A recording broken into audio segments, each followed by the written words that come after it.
We welcome you to College Station and Davis Diamond. On this Sunday, the Texas A&M Aggies play host to Mississippi State. And A&M is going for the sweep. Series finale right here on SEC Network Plus. Let's bring you into the broadcast booth. I'm Will Johnson with Donna Stark. And thus far, A&M, we told you, they've won the first two games, but for either team, pitching's kind of been the order of the weekend. Yeah, absolutely. I mean, both games have really seemingly been decided in the circle. Both pitching staffs have done a good job of keeping both of these lineups a little tame, but the real difference has been that A&M was able to capitalize on a few Mississippi State miscues in the circles, a lot of walks, free bases, and that's really been the difference. So we'll see, today if either team can decide to get the bats going. So the Aggie dominance in the circle, let's show it to you. It's a couple of Sydneys, Sydney Peters, Sydney Lessentine, and they have really carried the Aggies over the weekend. Yeah, that's right. How about the Sydneys coming alive down the stretch and able to really stretch these performances out and save some bullpen arms for, games like today when they're trying to go for a sweep. Both Sydneys going the distance, 7 innings. Limited walks, you see both of them just 2 and 4 walks. Not a ton of strikeouts, but they were able to keep the ball in the ballpark and able to keep Mississippi State really off of the scoreboard, just scoring 1 run over these last 2 games. And that means Grace Sparks, tough acts to follow in the 2 Sydneys, but it falls upon Grace Sparks to go and get this 3rd and final game for A&M. Yeah, Grace Sparks, again, like you said, the other 2 really set the table. But Grace is going to work mostly low. Her ball naturally drops, but you're going to see her work that drop ball. She tunnels that changeup really well, and she's going to hang out around the mid-60s. And Sparks will face Morgan Stiles to start it off for Mississippi State. They just haven't been able to produce enough offense in 2 close games this weekend. And it'll go Stiles, then Barbary, then Sells. And you can see just the 1 hit for the entire weekend with runners on base. Yeah, that's kind of been a pretty common theme here as of late for Mississippi State. Coach Ricketts talking about, look, they need the timely hitting. And she was kind of hoping that this weekend would be where we see some breakout hits in big positions for the Bulldogs, but they continue to leave runners on base. That was just foul off the bag at 3rd base.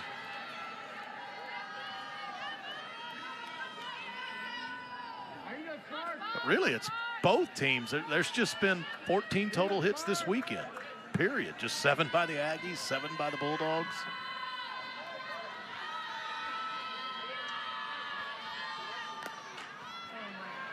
And right on cue, that's a fair ball down the line. So a base hit for Morgan Stiles to get Mississippi State started on this Sunday.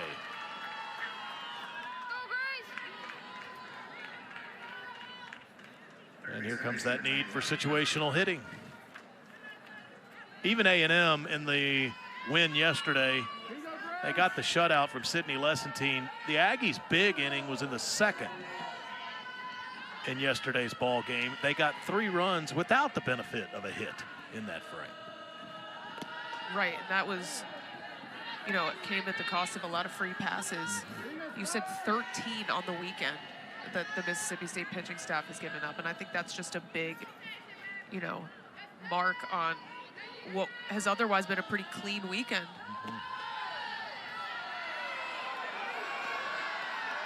And not a lot of margin for error in an SEC weekend.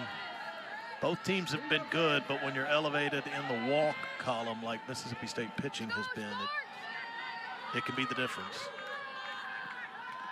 But Mississippi State starts with a base runner. Nadia Barbary at the plate. Barbary has 2 of the 7 Mississippi State hits this weekend.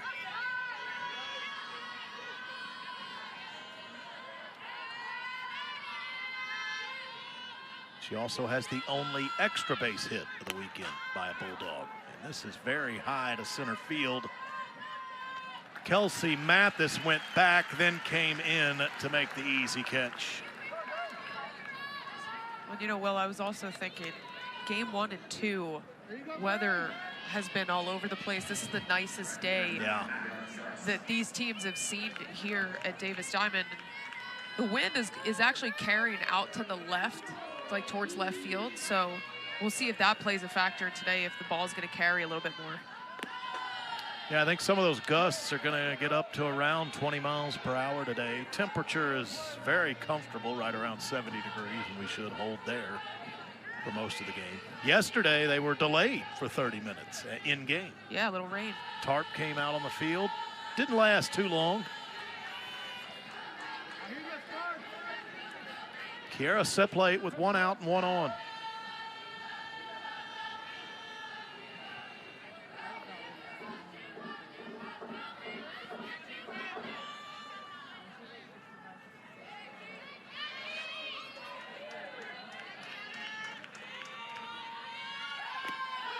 Sparks was down in the count, came back with a strike.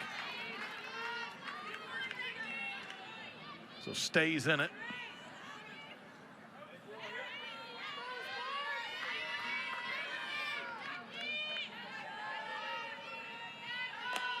That's hit well down the left field line, base hit, 2 hits in the inning for Mississippi State, so a chance for them to grab an early lead. Cleanup hitter Paige Ernst is coming up. Runners on first and second. Yeah, Sparks just leaves this one over the middle. And Sells able to take it out to the left field for a base hit.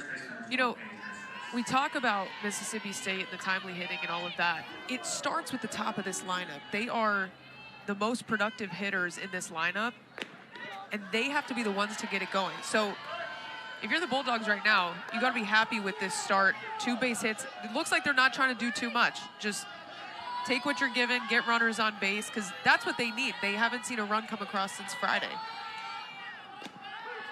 Yeah, just the visual of it can provide a boost. Yeah, and just sometimes stringing hits together can kind of get the mojo back when you feel like yesterday, I mean, Lessentine, I believe, held them to just 3 or 4 hits. And so when you're, you know, when you're limited on base, you're not seeing a lot of movement, that can, you know, that can mess with you a little bit. And we showed you the number, what they were hitting with runners on base. Well, Sells did just deliver a moment ago with a runner on. Ernst is trying to do the same thing and bounce that foul just off the bag at third base. And you have a 2-2 count.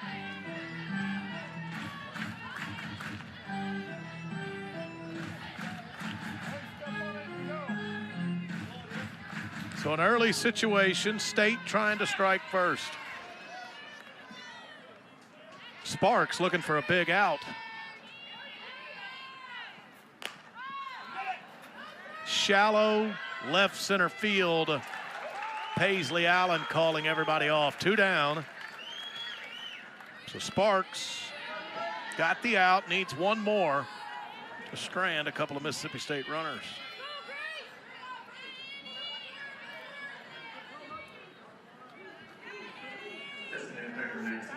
It'll be up to Anna Carter.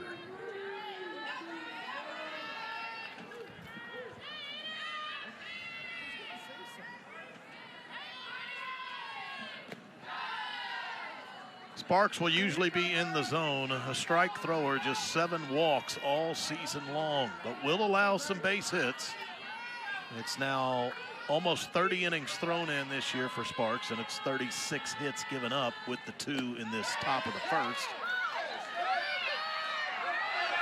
So you kind of got to be ready to swing if you're Mississippi State when you face Grace Sparks.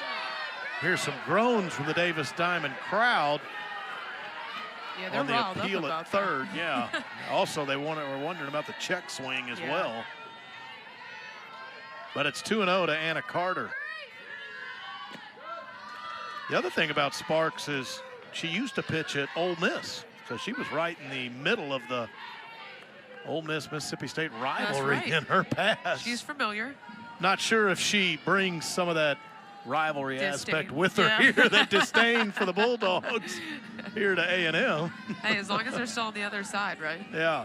Yeah, but to your point about Sparks, right? Especially with drop ballers, a lot of times trying to keep the ball low in the zone so that hitters will roll over and create that ground ball. So she might not have as many strikeouts, but she's really going for those ground ball outs. And a rare walk issued by Grace Sparks. So the bases are loaded, but there are 2 outs. And a very early moment in this game with Morgan Bernardini stepping to the plate. Well, we're talking about that timely hitting. We'll see if they can cash in here. Just off the corner away, and a 1-0 count to Bernardini.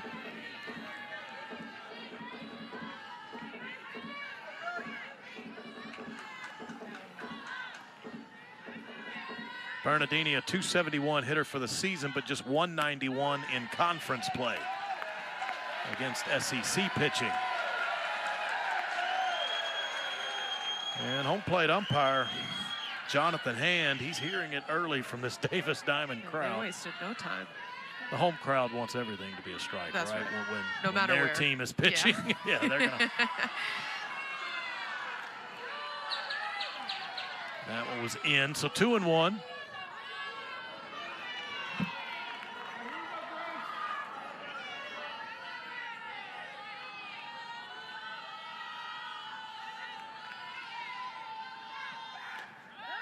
You got a 2-2 count now, so definitely some traffic in the Bulldogs' first at bat.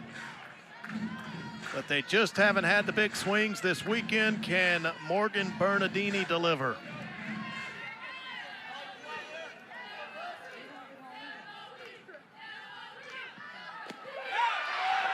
Just off the corner, and a full count now with 2 outs.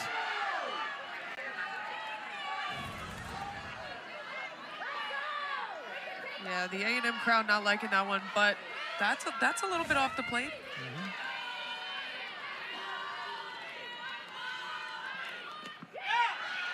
And that's inside, so it's a bases loaded walk, and kind of interesting, Donna. They don't necessarily get the big swing with runners on base, but nonetheless, it works the same. Mississippi State sees their first run since Friday.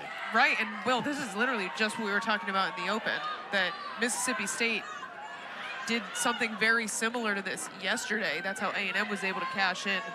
Now, we haven't seen the timely hit yet, but Mississippi State not pulling the trigger on a lot of these pitches that are close, and they don't have to right now. And that's part of it, too. These first couple innings, both teams, when you're kind of surveying where the strike zone is going to be, in these situations where some of these closer pitches aren't getting called, you see runners are starting to get on base with the walk, you're not going to be as quick to pull the trigger. And you get a look at the A&M bullpen. Sydney Peters is warming up. She got the win, the complete game, in a brilliant effort on Friday.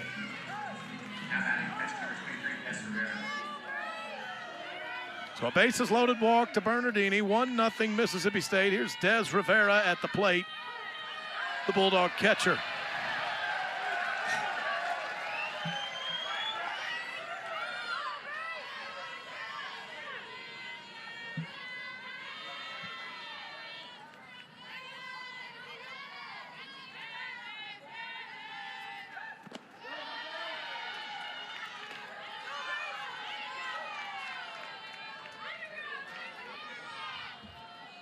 And it feels like, right as I told you a little bit earlier, that Grace Sparks had only issued 7 walks all season. She gave up the back-to-back walks. Well, I wasn't going to say it, but... I've had to say it a few times this year that the announcer jinx is real, and then sometimes it's unavoidable.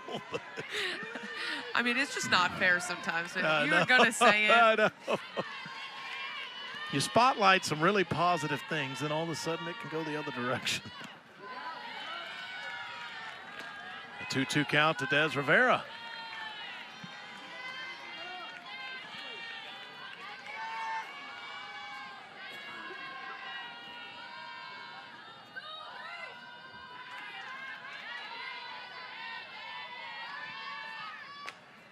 Inside pitch, turned on it.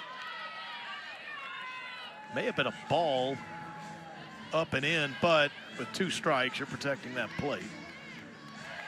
Rivera seemed content on not letting something go by her. You definitely don't want to go down looking with the bases loaded, so. That's extra motivation. Right, exactly.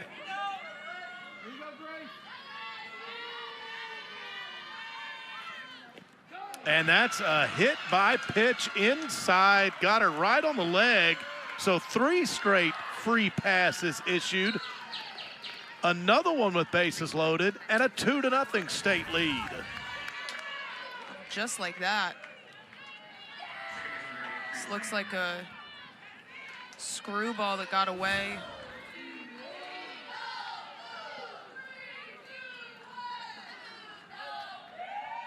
Sparks just looks like she's having trouble locating any of her pitches right now. And that's, I'd call that uncharacteristic. Yeah, absolutely. Zion Romero faces Grace Sparks now.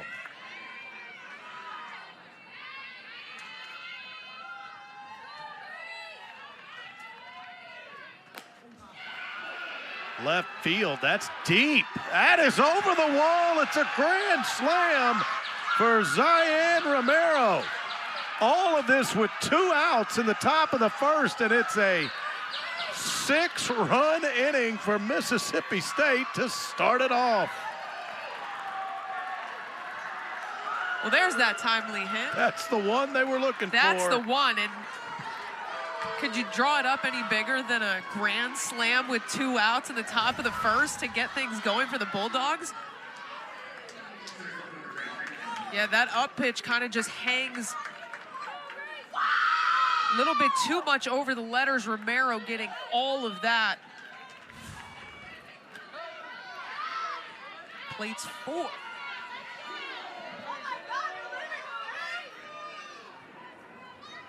And what feels so wild about it, this was 2 outs, 2 on. Yes. Grace Sparks was so close to getting out of this with no damage.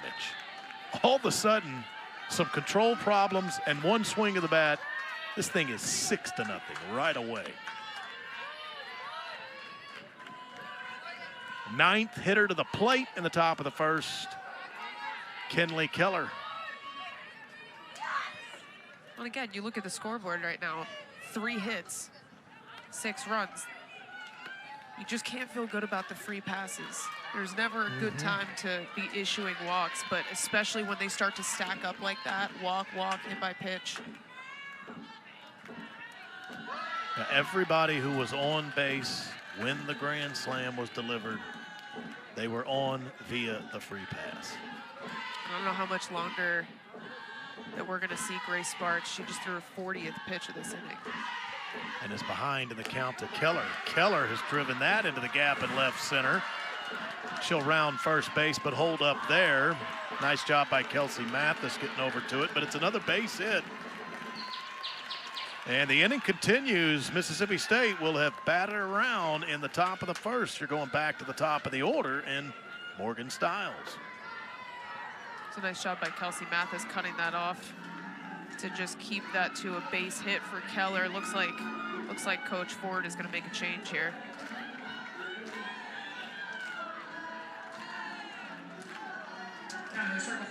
So Grace Sparks couldn't get out of the top of the first. A&M goes to the bullpen.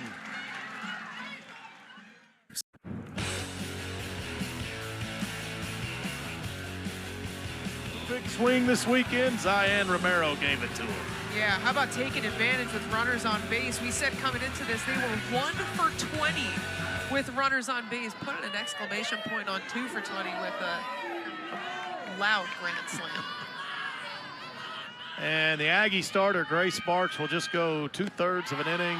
The Bulldogs have put up the 6 runs here in the top of the first, so the Aggies go to the bullpen, and they put Taylor Pennell in. There was some considerable action throughout the top of the first. Sydney Peters was up, who threw Friday, and then after that, Pennell got up and warmed. So you go with Taylor Pennell now. Just trying to keep this right where it is. And I guess if you're the Aggies in their dugout, you're at least saying, hey, we have all day to make this up. We hadn't even come to the plate yet.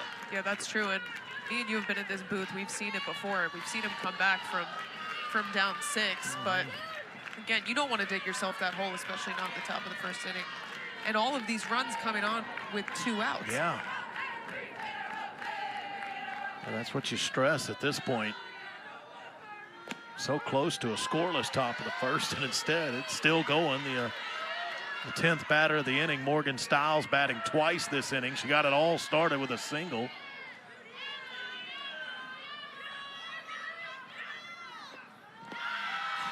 And Taylor Pennell issues a walk. That's the 4th free pass of the inning. Grace Sparks, when she was in, 2 walks and a hit batter, and now a base on balls issued by Pennell. So still with 2 outs, still rolling.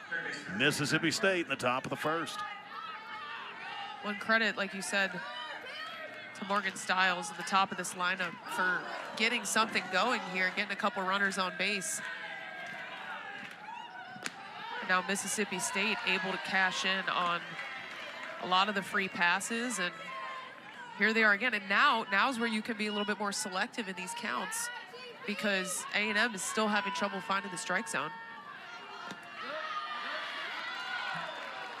Nadia Barbary.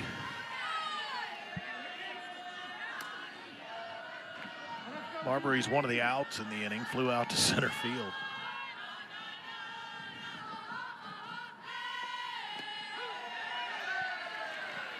So Pennell works ahead, 1-2.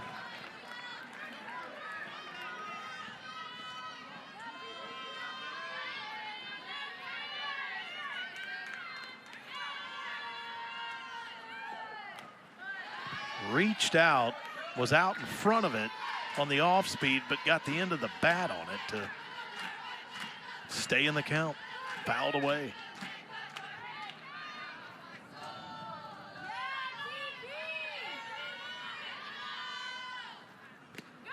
That time, Pennell got it by her. Swing and a miss. But a state grand slam off the bat of Zion Romero. The big swing early on this Sunday. 6-0 Mississippi State. A&M due up in the bottom of 1. Well, the state fans here at Davis Diamond certainly appreciated that top of the first inning, and I'll tell you who else was probably appreciative of it is Peja Gould. She staked to a 6-run lead before she even steps into the circle. How nice is that, right? Yeah. That's a really good feeling when you walk out there in the bottom of the first, your team's up 6. Step out there saying, thanks for the run support. Yeah, Peja Gould's been really, really good for the Bulldogs this year. She throws 3 different speeds. She's got an off-speed curve. She can move that to either side. And she tunnels that drop and change really well. That's really deceptive for hitters to try and figure out the way that she disguises both of those pitches. So we'll see if this A&M lineup can get to her today. Kennedy Powell will lead it off for A&M. Then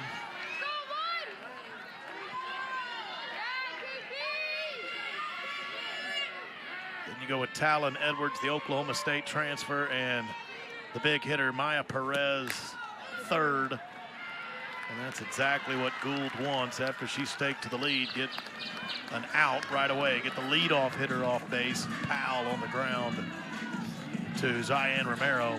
First out of the inning.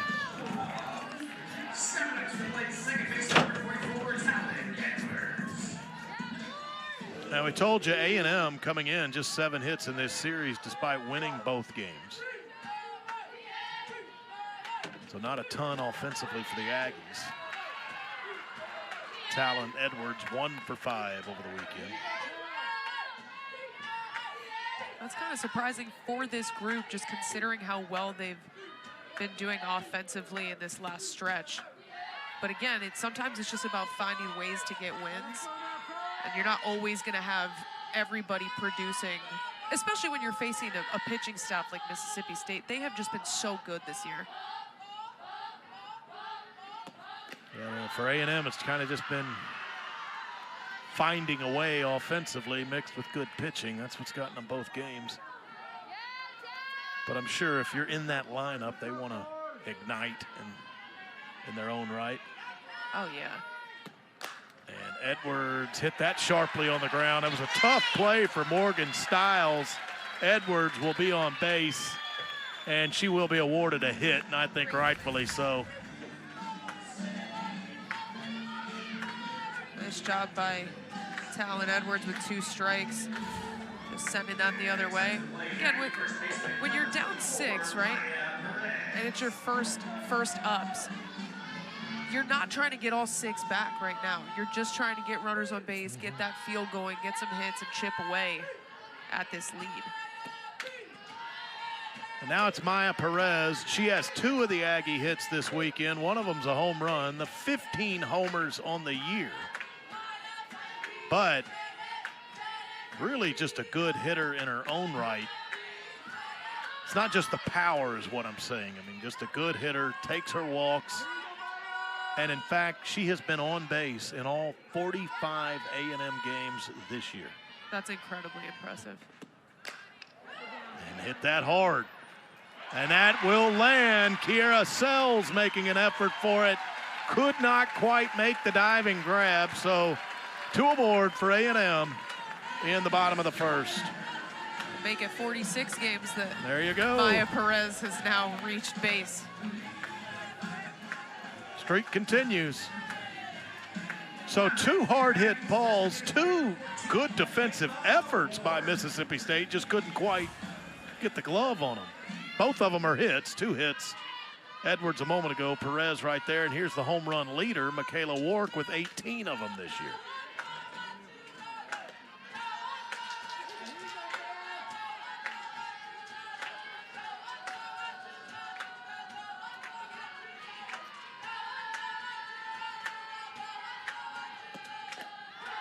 That's a good pitch on the inside corner. 1-1 to Michaela Wark.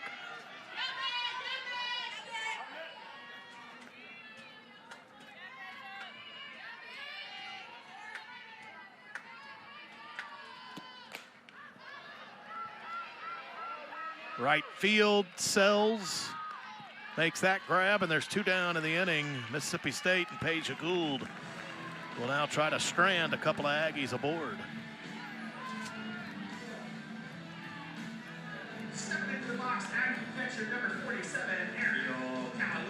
So with Edwards at second, Perez at first, the catcher Aria Kowalewski steps in from the left side. Opposite field, that is a 3rd base hit of the inning. But the Aggies are going station to station. They're loaded with 2 outs. It's a nice piece of hitting by the lefty. Just serving something out to left field. And again, nobody's trying to do too much. You can't cut this deficit with 1 swing. So they've done a nice job of passing the baton in this bottom of the first. We'll see if they can cash in here with them loaded. Kelsey Mathis at the plate, outside on the first pitch to her.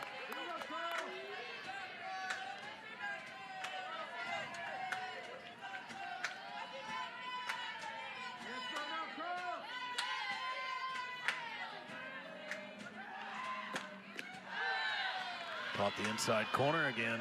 Nice pitch. 1-1.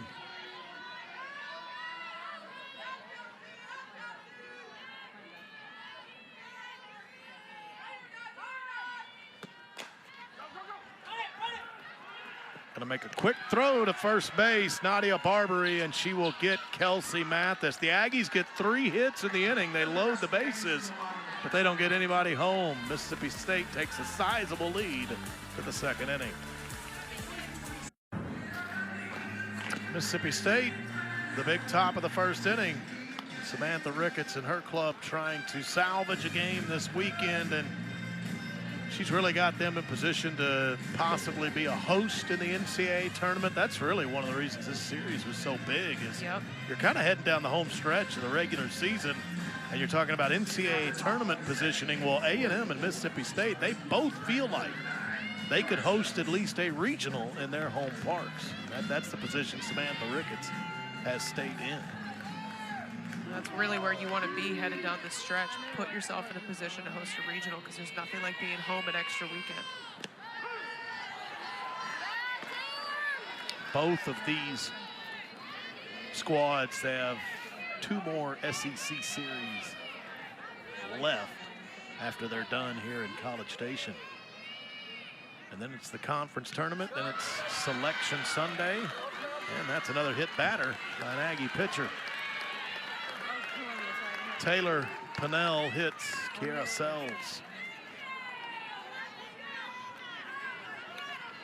So it's 5 free passes issued early by A&M in the circle. It was Gray Sparks, and now it's Taylor Pennell. And Mississippi State out to the big lead, trying to add to it with the lead runner aboard in the top of 2.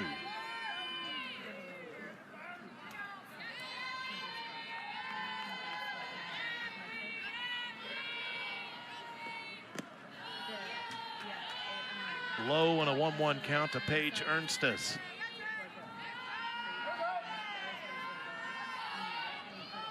Ernstes looking for her first hit of the weekend.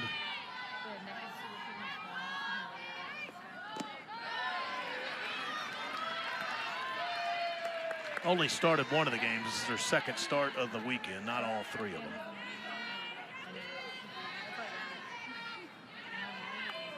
Yeah, she's been getting more at bats, kind of coming around, working back from an injury, so. Somehow reached out, pulled that. Well foul.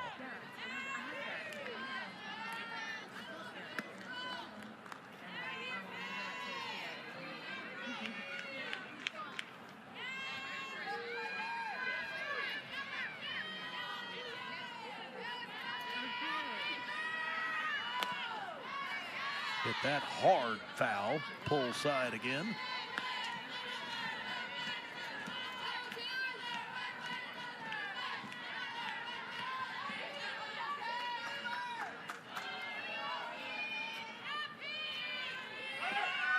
Way up, runners going. And in at second base, Kiara Sells. Sells now 9 of 11 this season on her stolen base attempts. Oh, looks like. Oh, are they calling her for leaving too early? They've just taken her off the base paths. So Sells, not a stolen base, she's an out. It was deemed she left first base too early, I believe. That's what it looks like, yeah. So 1 down and no longer a runner for State. That is way up, and that goes to the netting.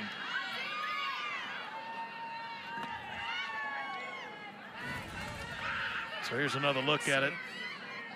Oh, yeah. Oh, yeah, she's off. Left too soon and is called out.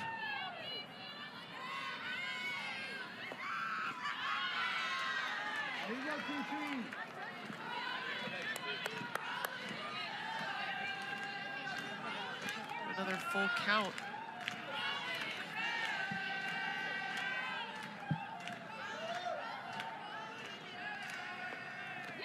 Check swing, didn't go around. Ernstes draws a walk.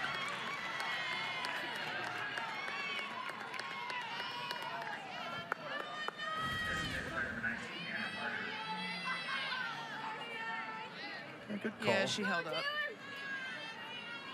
And they asked over at first base, umpire Chelsea Clark over there, confirmed that Ernstes didn't go around, so she's on first base now with 1 out for Anna Carter.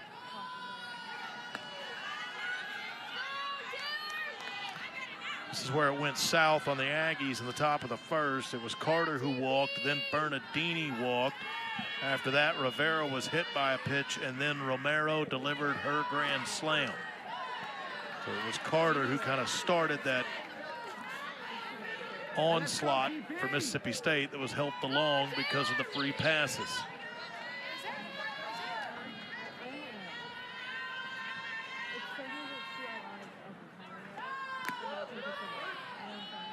Seems like Pennell, there's some big misses up right now.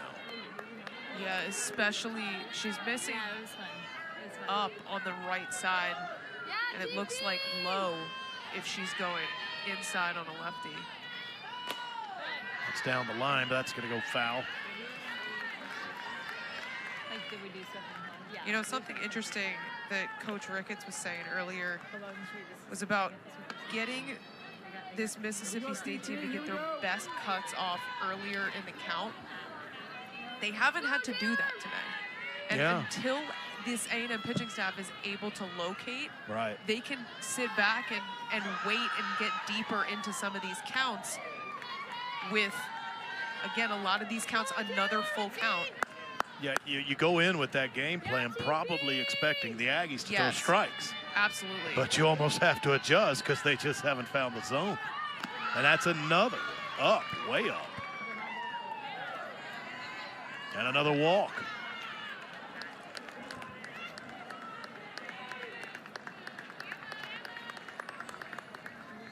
So you're an inning and a third into this game. You've walked 6, and that was what you had issued total for the first 2 games. Yeah, and we talk about walks can be the difference maker, have been the difference maker in this series. I just don't think I foresaw multiple A&M pitchers just unable to locate. And here's the thing is, it's not like a lot of these pitches are missing by a little bit. We're talking big misses right now that are making it easier for the Mississippi State hitters to sit back and go, all right, well, they could arguably, you know, take a strike, and they could work these counts to full and potentially get on base if we just keep seeing free passes. And Trisha Ford, who just visited the circle, I mean, she is a pitching coach by trade. You know this has to drive her crazy. Yeah, absolutely, especially when you go into game 3 with a plan. You're trying to get through, this pitcher's gonna go this many hitters, or this person's gonna go through the lineup once or twice. They're saying that hitter. Oh, that's another free pass. That's the 3rd hit batter to go along with all the walks.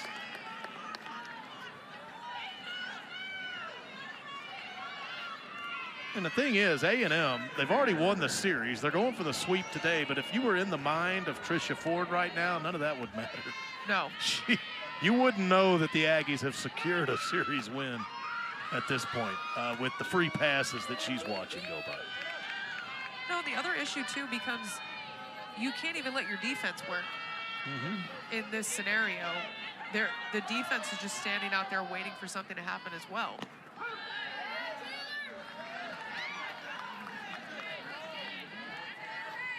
So all told, it's 8 free passes issued by A&M in an inning and a third pitched. Reaching out, coming in right field, Frankie Vrajel will make the catch. That's going to hold everybody right there. Shallow and Vrajel throwing immediately toward the plate. Everybody holds. That was off the bat of Des Rivera.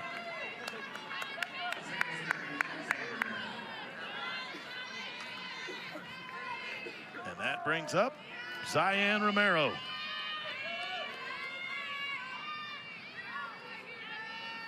Well, Romero, she was in this situation in the top of the first. As you know, she delivered. Yeah, Romero, the one breaking this thing open in the top of the first. It was bases loaded, 2 outs. And here she comes again, same situation, got a 1-1 count now. Well, if you're Pennell here, the difficult thing can be, hey, I'm trying to locate, but you don't want to put anything too much over the plate. Give Romero the opportunity to potentially take another one. That's a nice off-speed pitch by Pennell to get ahead in the count.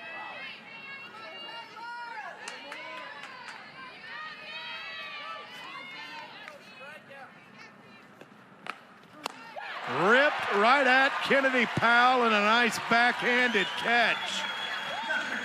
Hit hard, but Mississippi State will strand them loaded in the second.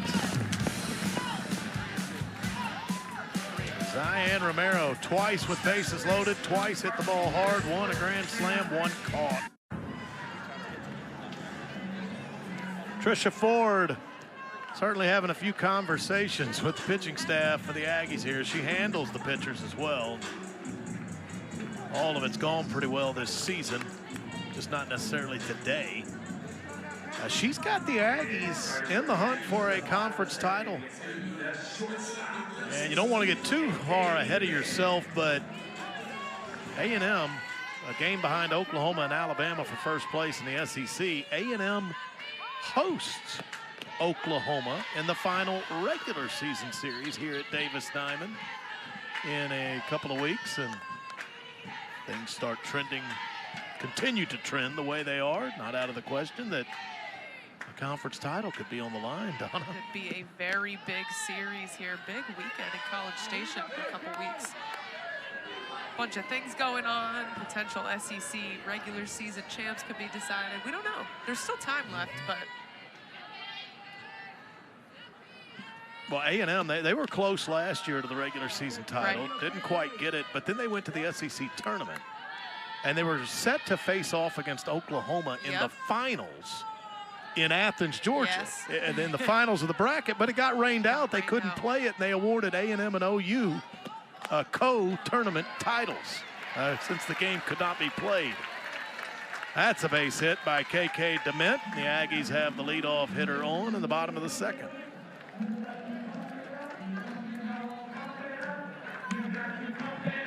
There's your SEC standings.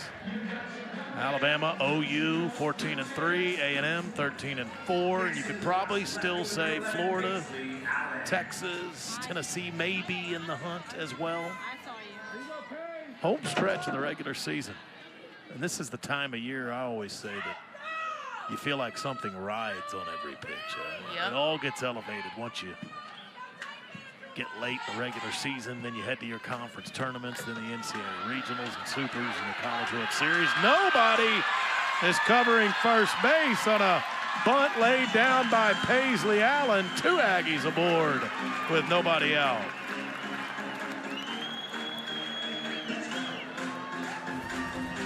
A little situational play here by A&M. Paisley Allen dropping that bunt perfectly, but nobody covering first base for Mississippi State. So no throw. And now quickly it's first and second, no outs. Can the Aggies start to put something together here? Stranded, the base is loaded in the bottom of 1. They need something across here in the bottom of 2, and it's Frankie Vrajel at the bottom of the lineup. She'll try to turn it over to the top with Kennedy Powell waiting next.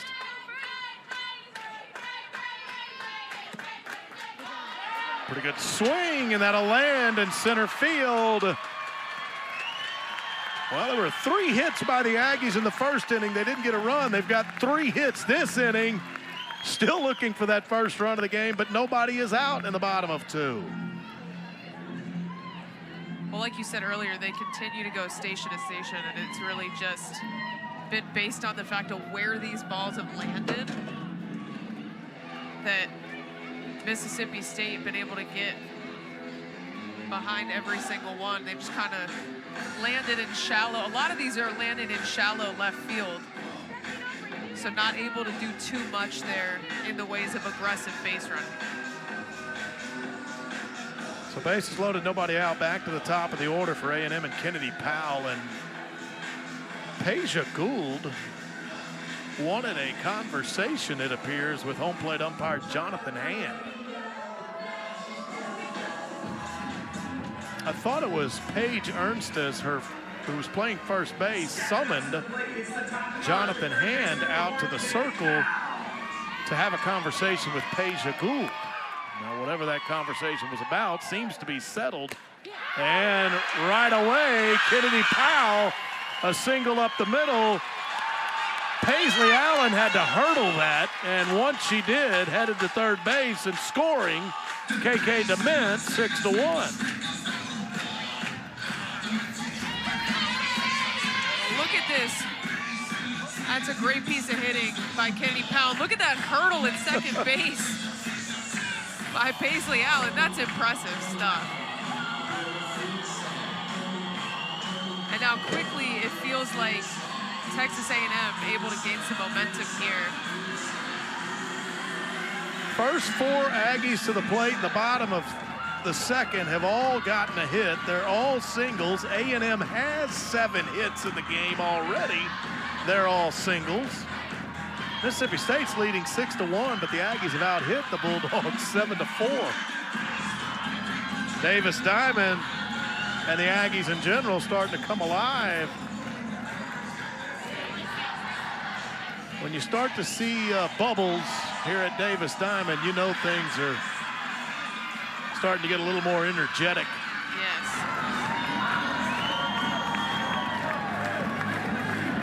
And how about a little yell practice first? That's right. Well, she got the fans going and everything. She's got those down.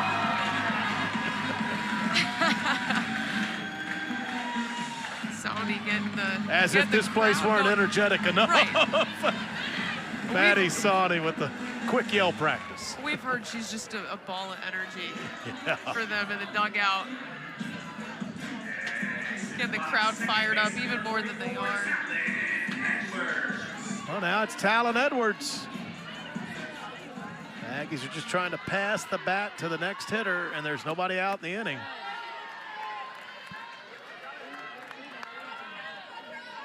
Edwards, her base hit back in the first. It was a hard hit ball toward the shortstop, Morgan Stiles. It was a tough play on her trying to backhand it.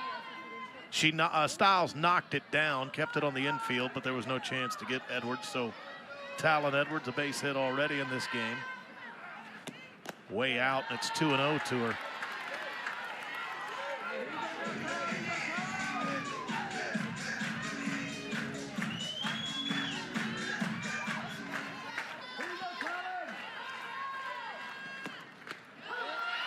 That's a nice pitch.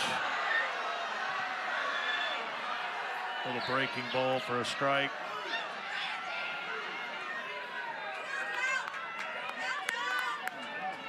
Gould just needs an out. But it's 3-1. We told you walks the first 2 days this series had been a problem for Mississippi State. Gould hasn't walked anybody as of yet, but a 3-1 count to Talon Edwards. And there is her first base on balls issued, still nobody out. Another run comes home. Paisley Allen scores. 6-2. Just like that, Texas A&M has the tying run at the plate. And guess who it is? Maya Perez, who can certainly tie a game with any swing of the bat.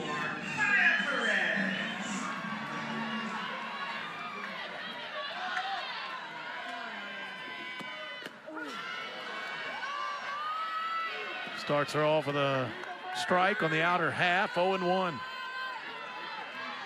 Maya Perez now a junior, and we've just seen her continue to mature every single year. And she's been fantastic her career here, but every year it just seems like she's able to hit another gear.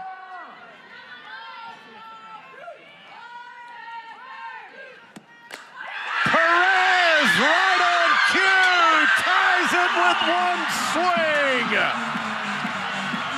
Both teams have a grand slam in this one.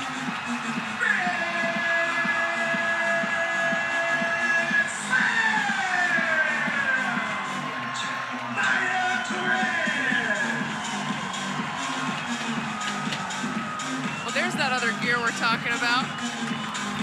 How about it for Maya Perez? This ball heads towards the outer half of the plate. Maya Perez stays all the way through that, hits it dead center, and ties this ball game up just like that. She knew it as soon as she hit it. She's fired up, and this crowd feels like it has gotten a whole new life.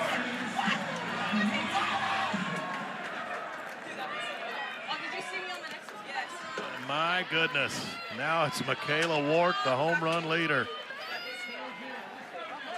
You had the base hits, brought some bubbles, you had the impromptu yell practice, then the grand slam. It's all happening for the Aggies in the bottom of 2, and they've drawn even. Well, we talked about it earlier, especially in the bottom of the first, that you're not going to be able to get them all back in one shot, but we saw them string together, base hit, walk, and then you get the big one. And you're going to get another run. Still nobody out this inning, Donna, and now you get another runner on base because Wark is hit by a pitch. This game has just felt like it's been full of momentum, right? I mean, top of the first, it felt all Mississippi State. Aggies able to string a couple hits together in the bottom of the first. Now, A&M avoids more trouble in the top of the second, and suddenly, A&M has all the momentum back, just like that. I mean, it's hard to believe that we're still in the bottom of the second inning. Yeah, and Ansley Gross going to come in and pinch hit. Excuse me, not pinch hit, pinch run for A&M. Ansley Gross pinch running for Michaela Wark at first base. Yeah, but it's wild. It's Mississippi State. They got a grand slam in the top of the first to put up 6. A&M later on, they get a grand slam in the bottom of 2 to put up 6. If you're just joining us, you've missed quite a bit. And Mississippi State's had action in their bullpen through all this. And will they go to it? Looks like they're making a change. It has that look, you're right. And the doors to the bullpen have opened. We will get a new Mississippi State pitcher. Gould got out of the first inning without allowing a run. A&M loaded the base in the first, but Gould didn't allow a run. But the Aggies have drawn even with 6 in the bottom of 2. And the big swing for the Aggies. Maya Perez to match the grand slam hit earlier by Mississippi State. We've got a good one and a long way to go this afternoon.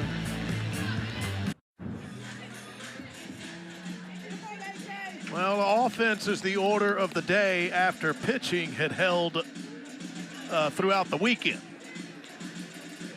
A&M and Mississippi State 6-6, and both starters now out of the game. A&M starter Grace Sparks only went 2/3 of an inning. For Mississippi State, Peja Gould, she'll only go an inning and then not get an out here in the second. So Mississippi State has gone to Alyssa Faircloth in the circle. The Aggies saw Alyssa Faircloth yesterday. She's back out there again. Faircloth threw 5 1/3 innings yesterday, only gave up 2 hits, but walked 9. That has been the story of the weekend, Will. In the dirt, and that's going to allow the pinch runner, Ansley Gross, to move up.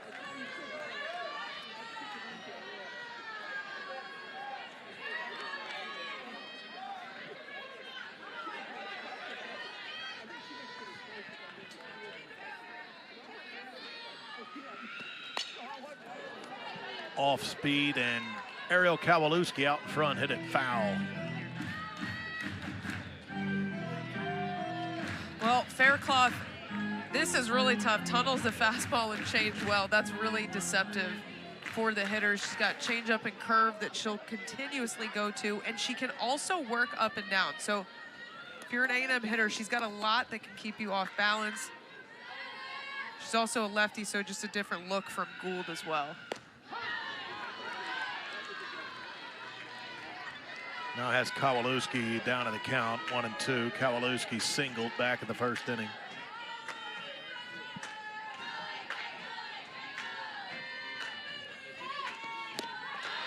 And Faircloth comes in, gets a big strikeout right away.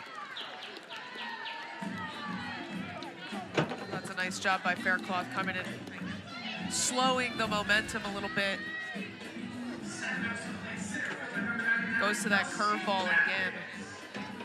When she's got that thing working, when she's got the curveball changeup combo working, that's tough to beat. And she starts Kelsey Mathis off with a strike.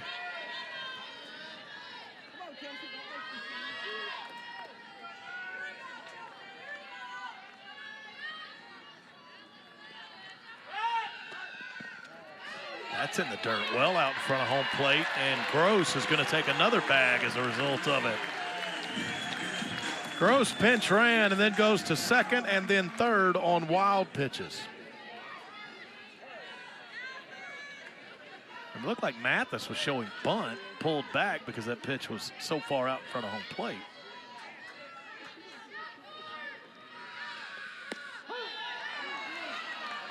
Caught the corner. 2 strikes now to Mathis.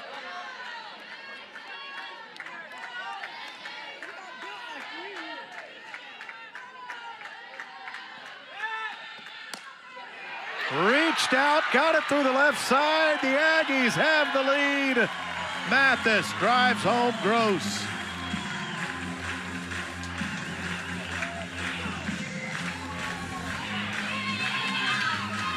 Just a nice job here, 2-strike hitting that ball out in the zone. Mathis able to get the bat head out there, send another base hit to left, and that's good enough for the Aggies to take the lead. KK Dement up for the second time this inning. The Aggies have batted around. Dement got it all started with a single earlier in the frame. So you get back to those singles. It's all singles in the Maya Perez Grand Slam. 9 hits for A&M now. Dement high in the air, somewhat deep to left field, but just shy of the track. Morgan Bernardini will make the catch, and heading to second base on that is Kelsey Mathis.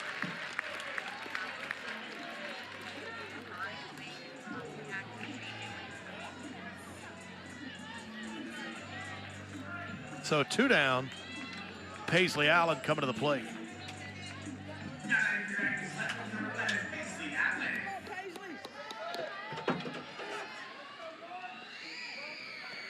So the quick story of this one is 6 for Mississippi State in the first, 7 for A&M in the second, but a whole lot in the process of getting to this 7-6 score.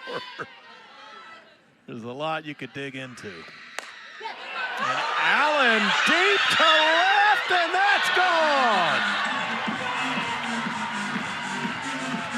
Add more to the story.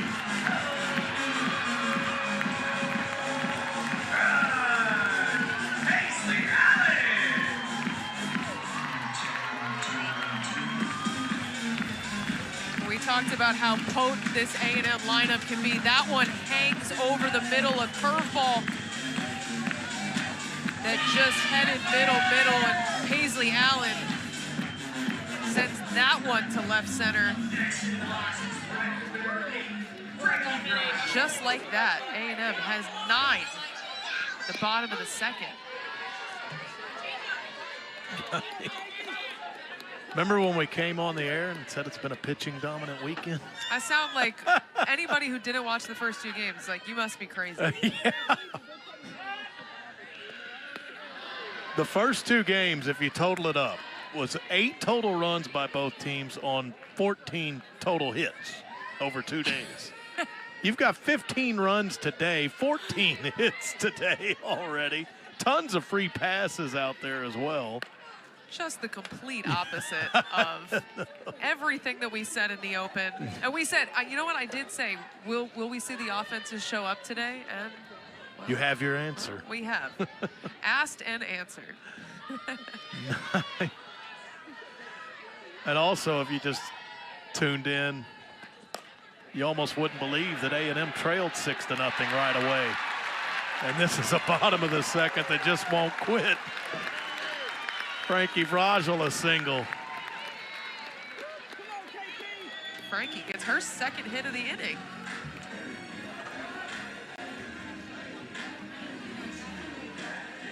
We knew this A&M lineup has the potential to do what they're doing, but we also know how good this Mississippi State pitching staff has been. And so that has been, like we've been talking about, just the story of the first 2 games.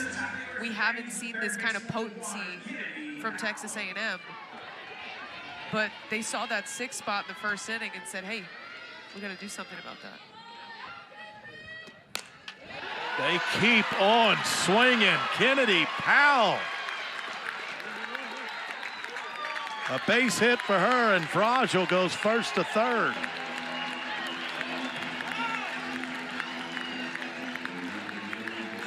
Well, back to your point, Donna, before the series, Tricia Ford said, I'm concerned about Mississippi State pitching. They can create tough offensive weekends for you.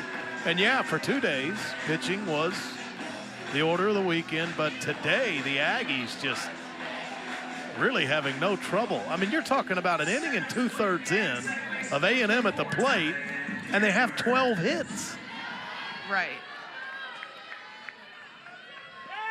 Talon Edwards has been on base both times she's come to the plate, single in the first and a walk earlier in this inning.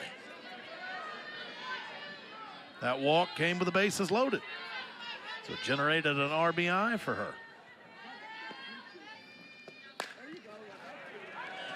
Looks like that will get out of play, and it does.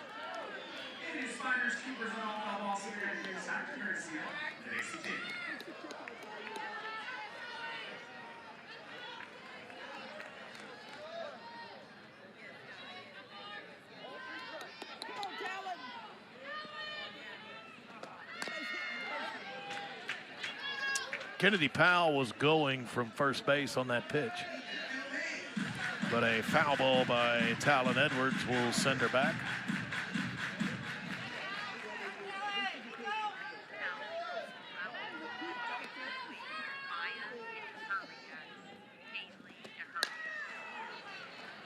That is at Paige Ernstes, and that will mercifully end the inning.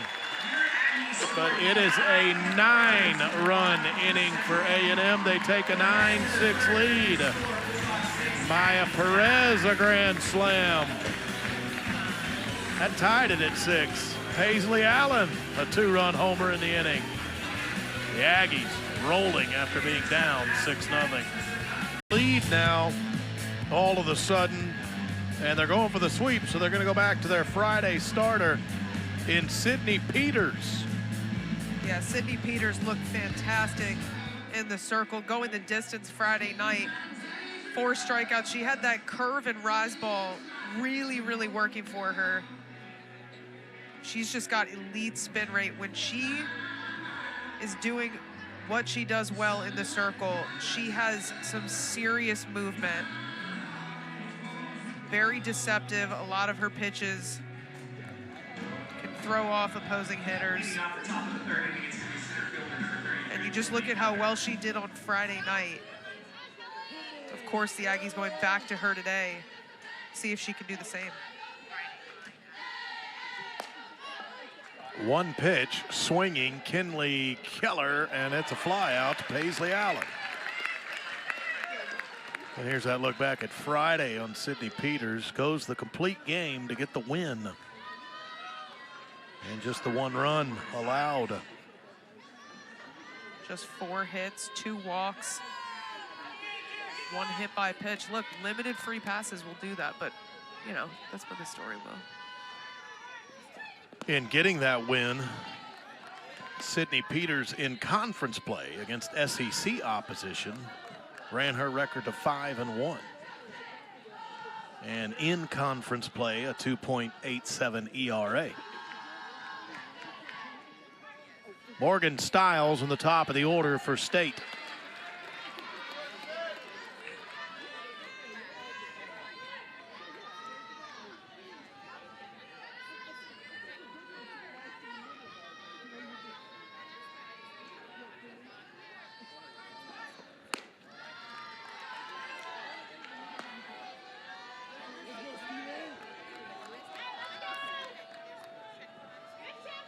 Stiles has reached base both times she's come up. Single in the first, walk in the second.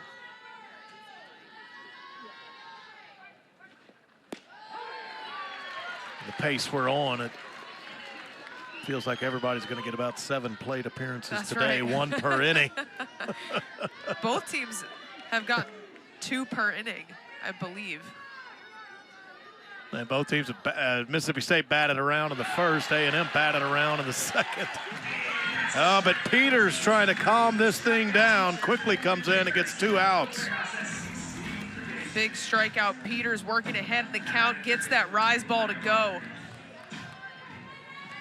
Quickly, it's 2 down here in the top of the third.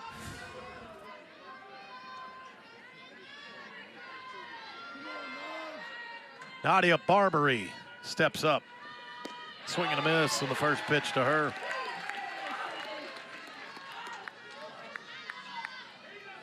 You can see when Peters is spinning it well like that, you got to look up, you got to look down.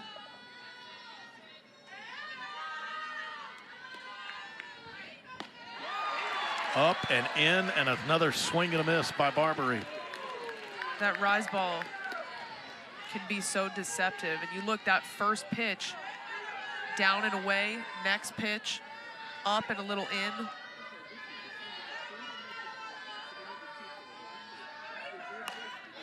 Check swing, popped it up over the infield. Coming in, Maya Perez to make the catch. And in a far cry from what we've seen so far, that's a quick 3-up, 3-down inning. Sydney Peters coming in doing nice work for the Aggies. Maya Perez due up to start for A&M in the bottom of the third inning. In the bottom of the second, the grand slam. It tied it at the time. Look, she knew right away. And that ball was not middle. That was headed towards the outer half of the plate. But Maya able to stay through and barrel that up. And she is just so strong that as soon as she's able to put a bat head on it like she did and get that around, she's just got such quick hands. Of course it's gonna go.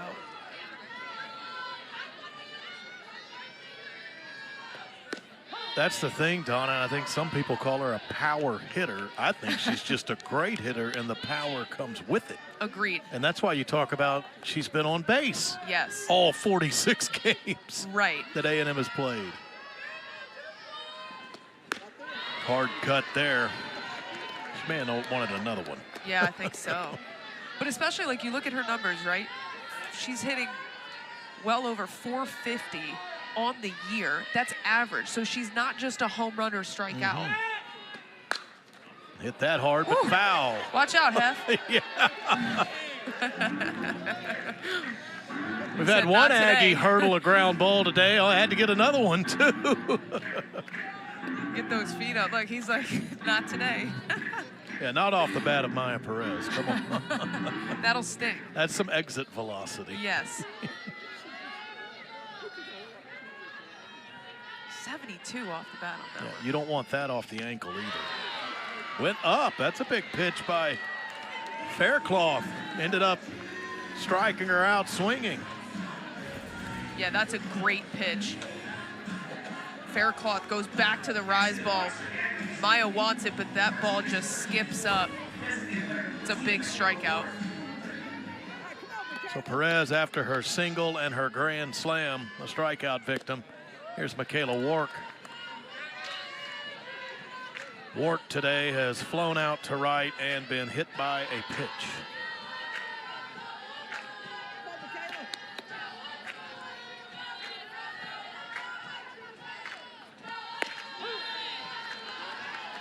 You talk about another transfer who's really added some more power to this lineup as well. 18 home runs, you said it earlier. But she's also hitting for average as well, just continually finding ways to get on base. That just went foul.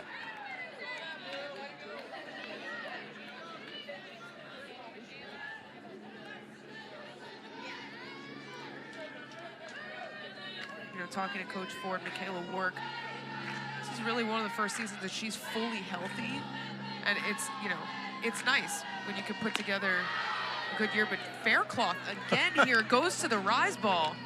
That's her third strikeout on the day.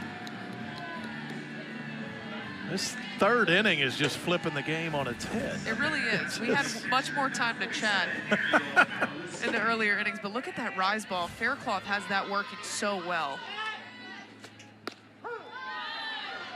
Yeah, the first two innings been all kind of traffic. I mean, base runners everywhere. Free passes, grand slams. On the top of the third, A&M went down or excuse me, Mississippi State went down in the top of the third in order.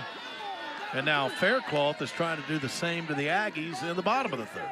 And she quickly works this count to 0-2. See if she goes back to the rise ball here.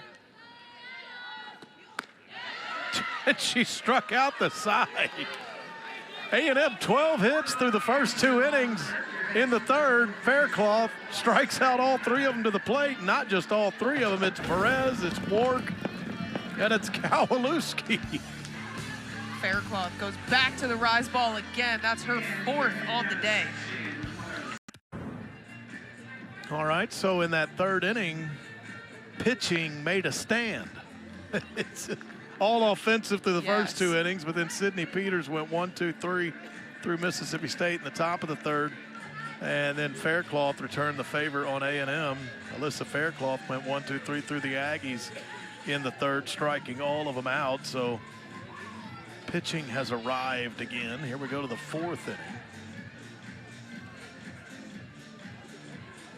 Yeah, and how about just the rise ball working on both sides now for Peters and Faircloth. Both of these pitchers have a lot of good movement. Sometimes they'll work side to side, working some off speed, but right now they're both working up. See a change up there, but they're both working up, and they're getting the pitch to be deceptive enough that they've got both sides swinging and missing.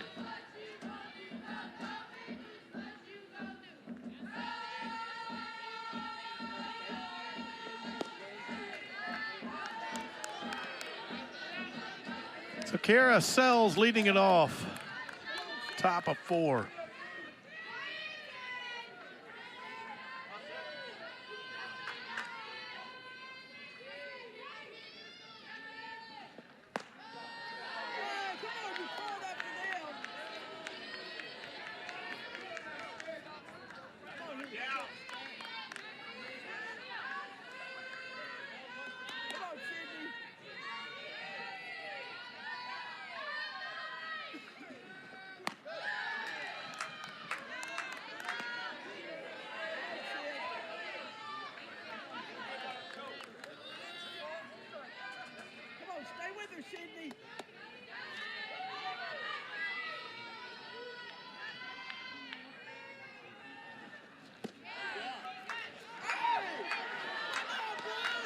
Walk issued to Kiara Sells. She's been on base every time in this game. Single, a hit by pitch, and that walk right there.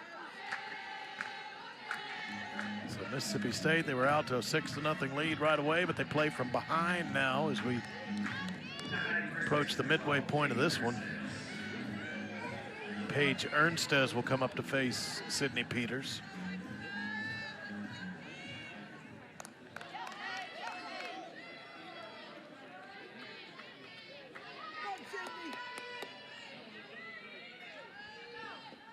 Third time in 4 innings, Mississippi State has put the leadoff runner on, or leadoff hitter on base.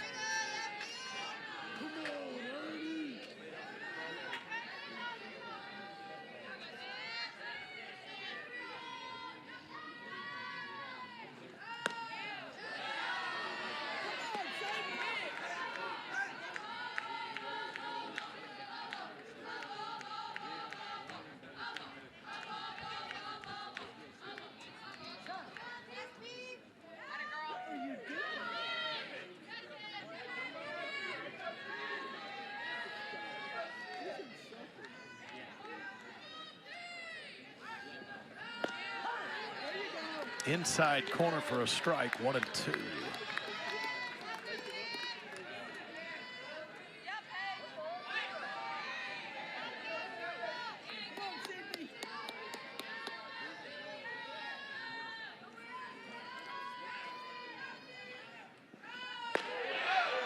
Just missed the inside corner.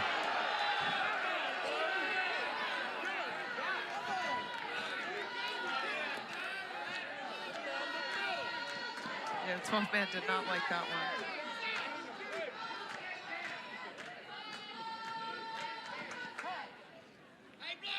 And time called again.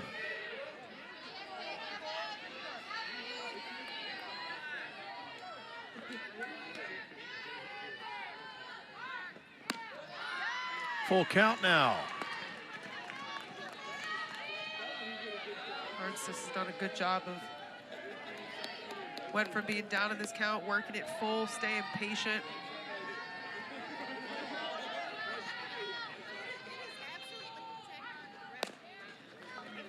That's at Talon Edwards' only play at first base, first out of the inning. Well, we told you how strange that third inning was. It just flew by. First 2 innings, easily over an hour total. Yeah. And then you get back on track if you think of time of game with that third inning taking just 10 minutes. You're right. You're right.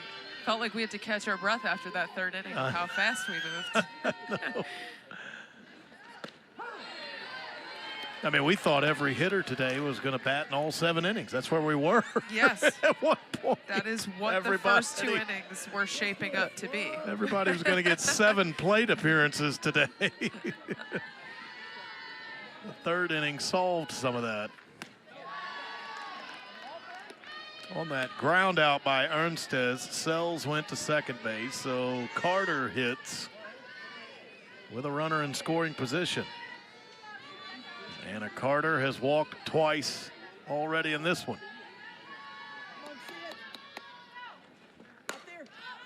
Lifted to left. That one's easy on Paisley Allen.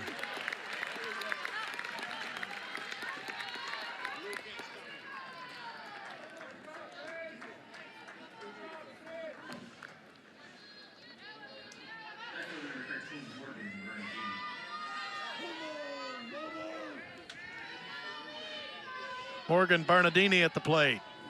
2 free passes issued to her today. Walk, and she's been hit by pitch, and this to center field. Over to it, Kelsey Mathis. Leadoff walk is harmless. Halfway home in this one, 9-6 Aggies. Incredibly deceptive. She got everyone fooled on that pitch right now. So hey, if it ain't broke, don't fix it, right? And she comes in. A&M had put up 9 runs on 12 hits in the first 2 innings. And she strikes out 3 big hitters in the third inning. So, yeah, Faircloth on for Mississippi State. Sydney Peters on for A&M. They're both trying to calm this game down that was loud and raucous through 2 innings. To the bottom of the 4th we go, and Kelsey Mathis leading off for A&M. RBI single back in that big 9-run second inning for A&M. So she is 1 for 2. Well, that's a good point, too. That wasn't just any part of the lineup. That was 3, 4, 5. Yeah. So 2 of your home run hitters. Right. I mean, really all of them. Perez, Wark, and Kowalewski with big averages. Mathis off the wall. A double to start the bottom of the 4th. The offense is trying to get loud again.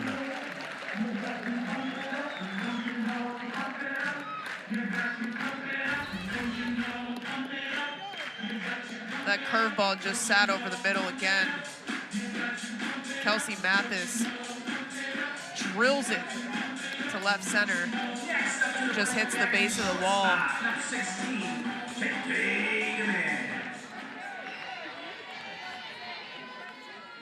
KK Dement, a base hit and a fly out, 1 for 2. Fouled this away right side. Did that land in somebody's popcorn bucket? I think so.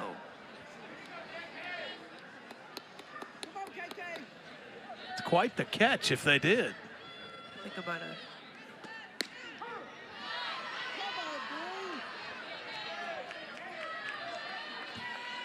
Oh, I hit off her hand. We just saw some popcorn fly. Yeah. They're checking her out. Hope everybody's okay. I think that's the case. I think everybody's all right. KK Dement had an 0-2 count, but Faircloth missed up and in there, 1-2. After that foul ball, fan getting checked on. Think everything's all right. I think I saw a smile. And that got away, so Mathis is going to third.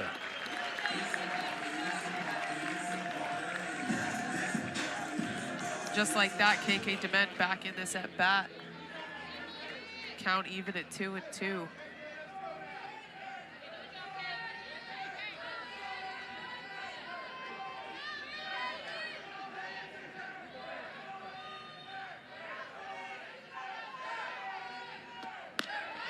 Reached out, swing and a miss. Faircloth has another strikeout as she's trying to keep Mathis right there at third base.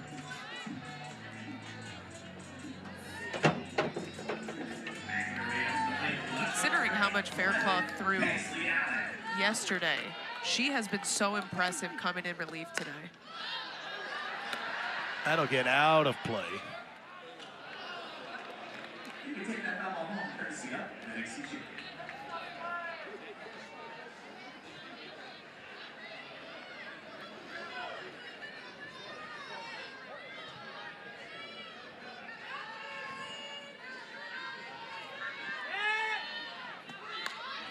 Lays down a bunt, squeeze play, and the Aggies execute it. Mathis slides in ahead of the tag.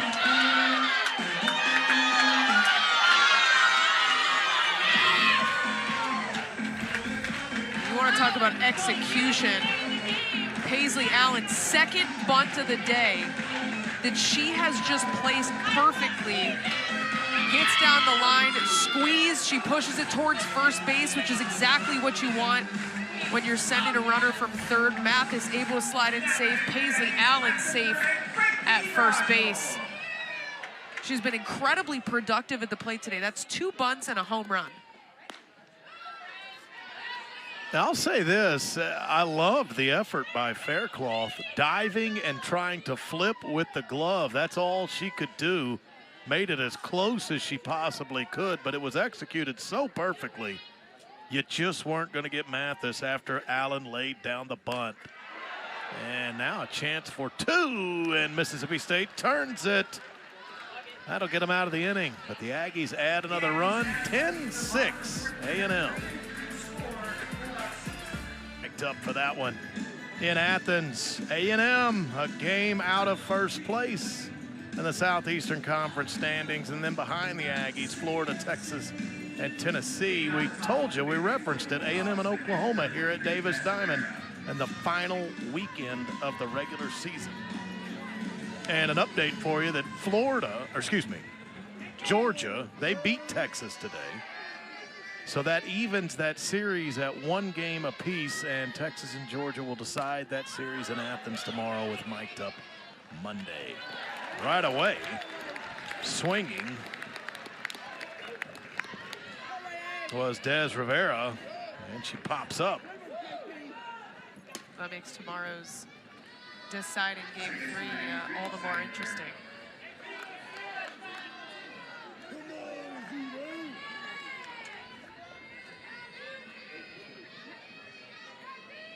So a quick out for Sydney Peters. Now you have to face Zion Romero, who had the grand slam earlier.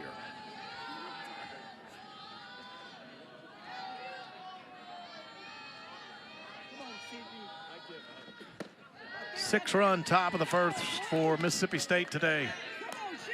10 unanswered by the Aggies since then, and 9 of those by A&M in the bottom of the second.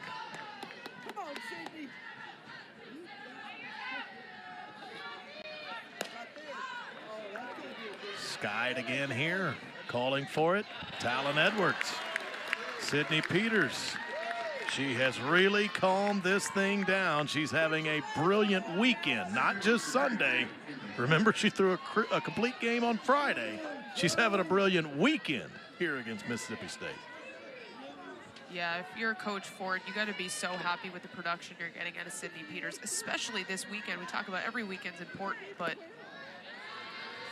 when the SEC standings, which we just looked at, are as close as they are, and you're heading down the stretch and you want to push for that regular season title, for a good seed in the tournament, you're playing really for your NCAA tournament hopes, or not hopes, but you're playing for that home field. You want to host a regional, and all of this factors in.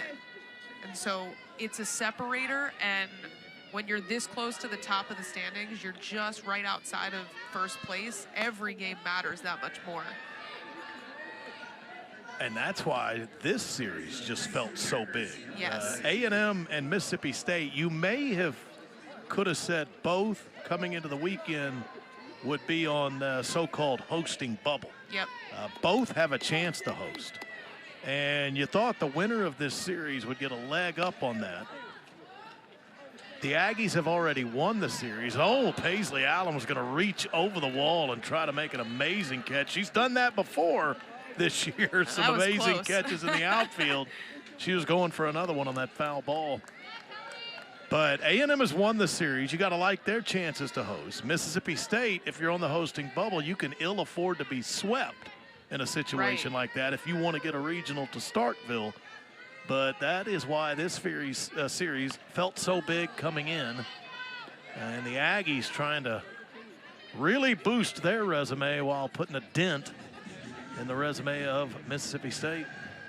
That's why this one just feels all the more important for both squads, and I mean this game specifically, because if you're A&M and you want to be able to take what you can, especially at home, a sweep would be a big deal. I mean, obviously every win matters, and that's what you're going out to do every single game, but this SEC schedule is a gauntlet. If you look at who Mississippi State has had to play consecutive weekends, they don't have, you can't take a weekend off in this conference, but Mississippi State has played almost every team that is on the left side of the standings in the hunt, that top half.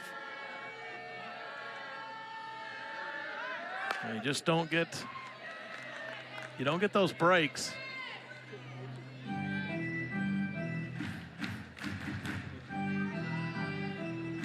Well, as we said, after this weekend for both teams, Mississippi State and A&M, there are 2 series left in conference play. Yeah, we've referenced a couple of times A&M hosting Oklahoma to end the year, but A&M next weekend goes on the road to take on South Carolina. Mississippi State next weekend will host LSU in Starkville. So Aggies on the road next weekend, Mississippi State at home.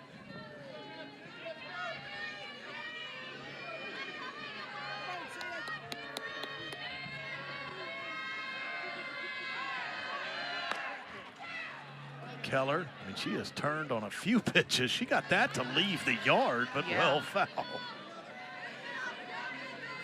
Yeah, Keller taking some good hacks this at bat. Fouling a couple off, working to count.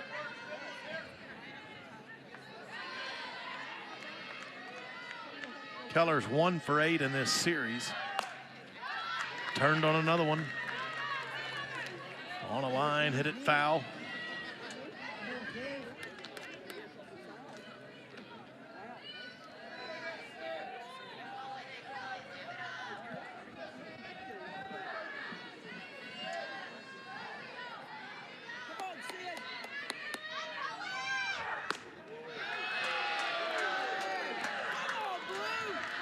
Quite an at-bat by Keller. She's worked the count full. Who's it going to be, Sydney Peters or Kinley Keller? Mississippi State trying to get a 2-out base runner here. And Keller goes the opposite way to win the fight, so to speak. I mean, it was pull, turn on things, and look what you do to win the fight. You go the opposite way. How about that at bat by the freshman? Fouling him off. Peters pitches her away after going in. And she serves that one to right. That's a heck of a battle. I know we've seen a ton of offense today, but that was as impressive a plate appearance as we've witnessed all day. Yes. What Kinley Keller just did. Working the count, fouling pitches off, waiting to get your pitch.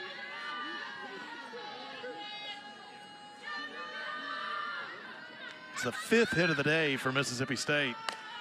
Now down the line, and that just went foul off the bat of Morgan Stiles.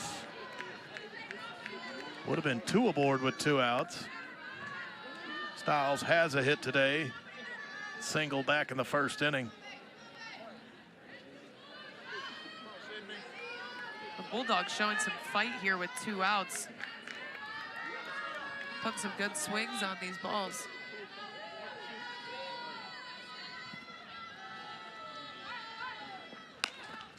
Check swing, and it goes foul over to the right side.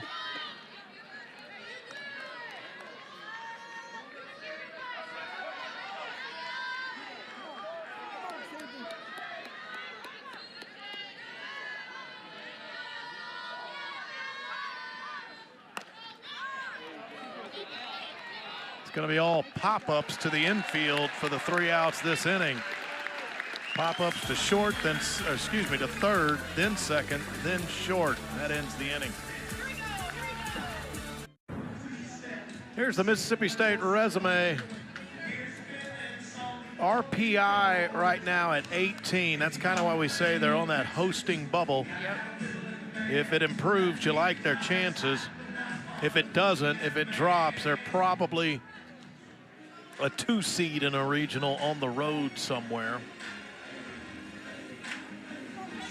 I don't know how many times we can say it. You're at that point of the year where something is going to ride on every pitch. Everybody's playing for something.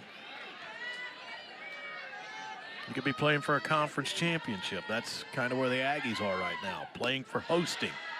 There's some teams out there trying to play just to get into the NCAA tournament. Some teams have struggled, but once you get to your conference tournament, somewhat new life, and you try to go win the bracket and get your automatic bid. It just always something to play for as you get late in the season. Well, credit this Mississippi State team, you know, they have the big first inning. A&M comes back. It doesn't feel like they've lost any fight. Faircloth has come in and quieted this A&M lineup. And then you feel like offensively, at least in the top of the 5th inning, they're starting to string together some good at-bats. So it doesn't feel like this game is out of reach for them, and they still look like they're fighting. Turned on, hit well, but foul off the bat of Kennedy Powell. Yeah, both starters struggled today mightily. Gray Sparks for A&M and Peja Gould for Mississippi State. A&M ends up going back to their Friday starter, Sidney Peters. Mississippi State goes back to yesterday's starter, Alyssa Faircloth, and both done a nice job of calming this game somewhat. Got a strike call on the outside corner. Kennedy Powell with that lean back in disapproval. She is a strikeout victim. Take a look at that one. Close.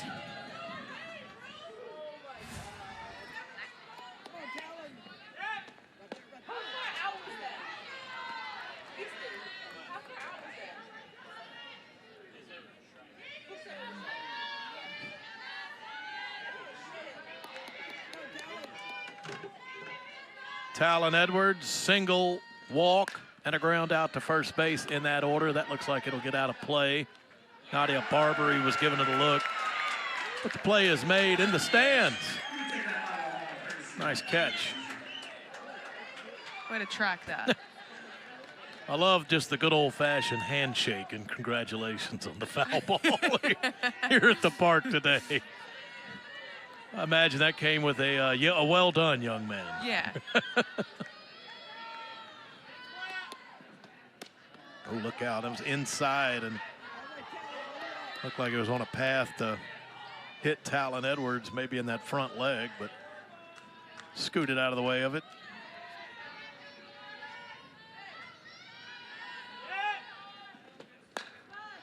Chop foul here off the bag at first base.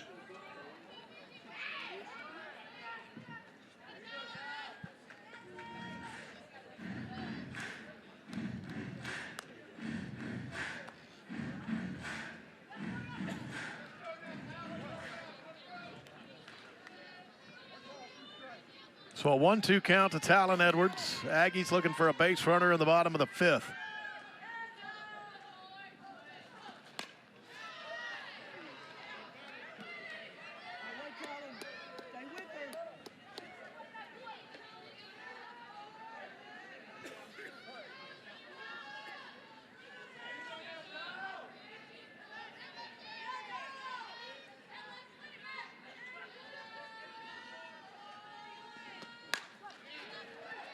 Oh, just foul. It was over a reaching glove of Paige Ernstes and landed just foul up the right field line. Yeah, that was a close play. This plate appearance by Talon Edwards sort of feels like the one by Kenley Keller just an inning ago. I mean, fouling off pitches, hanging in there with 2 strikes. And this will end with a ground ball at Ernstes, and she'll touch the bag. Struck it pretty well, but right at Ernstes.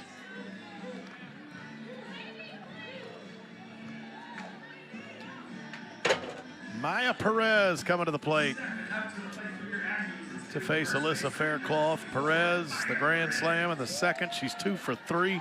Faircloth did strike her out the last time she came to the plate.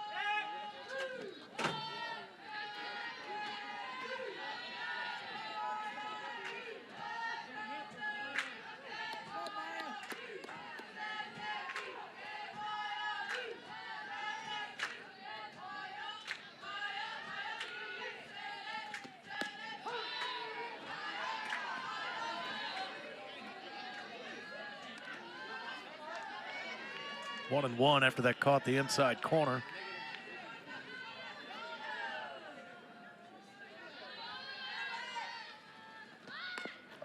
Perez showed bunt, fouled it off, struck her in the leg, but she was in the box. So it's a strike and a 1-2 count. I don't think I have ever seen that from Maya Perez. A bunt? Well, maybe she thought that right side of the infield playing back on her, she could have put one that way. Not sure, but she pops up here. That's another good inning for Alyssa Faircloth. Mississippi State's got some catching up to do, though. A half inning in on this Sunday, Mississippi State was up 6-0. They got a top of the first grand slam from Zion Romero to help them out. But the Aggies in the bottom of the second got a Maya Perez grand slam. It was 6-6 after 2 innings. So at the moment, it's 10 unanswered by A&M. And the Aggies looking for a sweep here at home this weekend. Well, this one has felt like 2 separate games that we've watched. And we're in the top of the 6th inning. So if you're just tuning in, it's been a real roller coaster. It has looked like 2 completely different games. No doubt. I mean, you nailed it. That is exactly right. I mean, 2 innings in, you're talking about a 9-6 game. We laughed, but said, I mean, you might get every hitter coming to the plate in every inning today, and we might be here for somewhere in the range of 4 hours. That's right. And then it all halted at the end of 2, and pitching has kind of taken over thanks to Sydney Peters for A&M and Alyssa Faircloth for Mississippi State.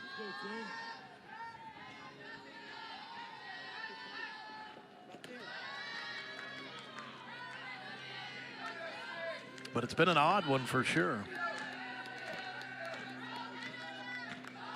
But if you're Mississippi State, you're 6 outs away from being swept. You got to find some answers, and you got to do it quick.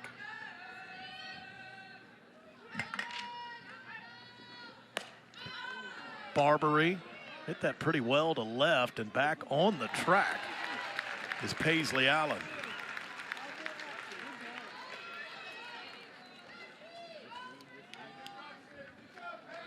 Well, Sydney Peters came into the game to start the 3rd inning for A&M. And she's only allowed a harmless walk and a harmless single, and that is it.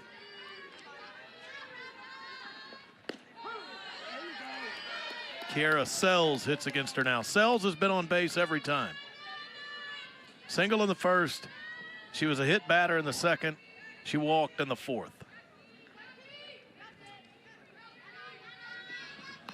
Sells is a Lone Star State native. She's from Jasper, Texas. Southeast Texas. Coach Ricketts had so much to say about Kiara Sells. Just a walk on the first 2 years, handful of at-bats, kept working, kept getting better. She worked her way into this lineup. She has just continued to get better and be a mainstay for the Bulldogs. Sydney Peters. Peters hasn't used the strikeout a ton to be effective, but she's got another one right there. This one again, just goes up in the zone, a little late break on that.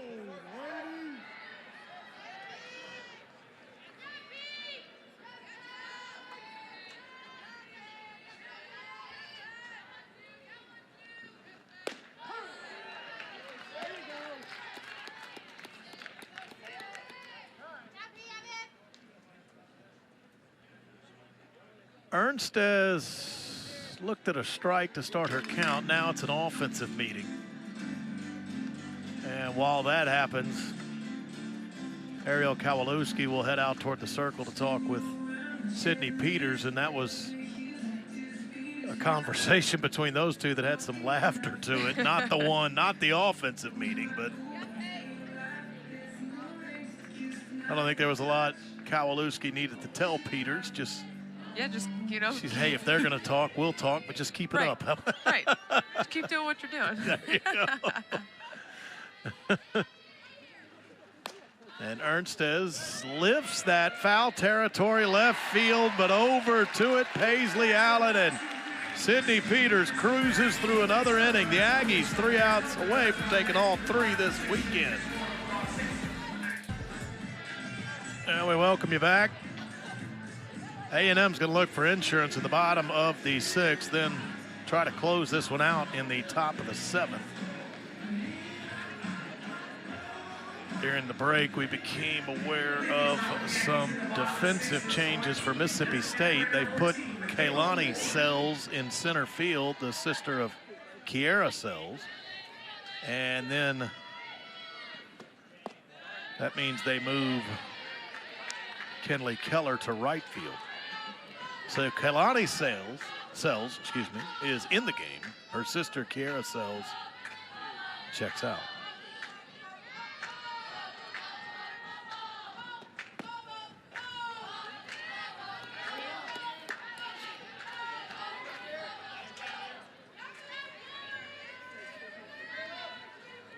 Michaela Wark leading it off.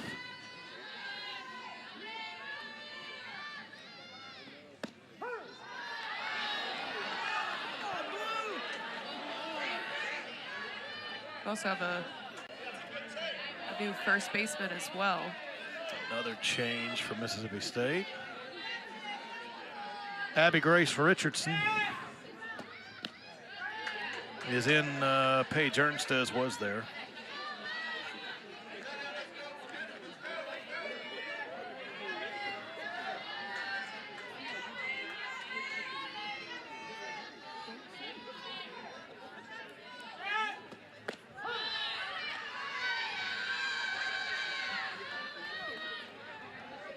Full count now to Michaela Wark.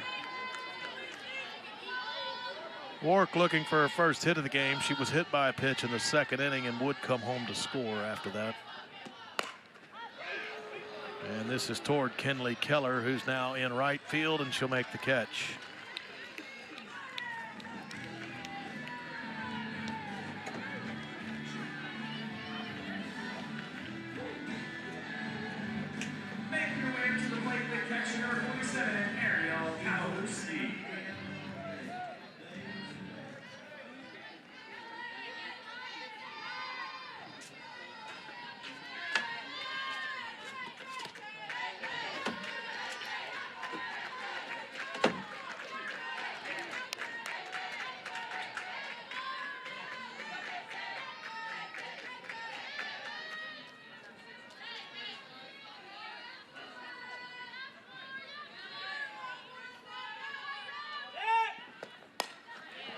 Kowalewski over the head of the shortstop, Morgan Stiles, and the Aggies have a base runner with 1 out.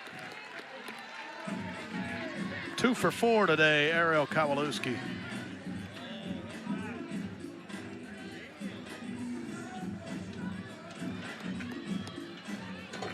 th hit of the game for A&M. Looks like we're going to get a pinch runner.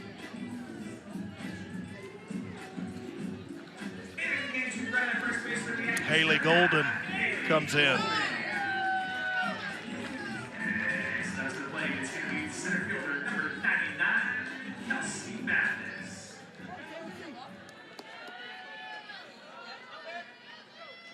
Kelsey Mathis at the plate.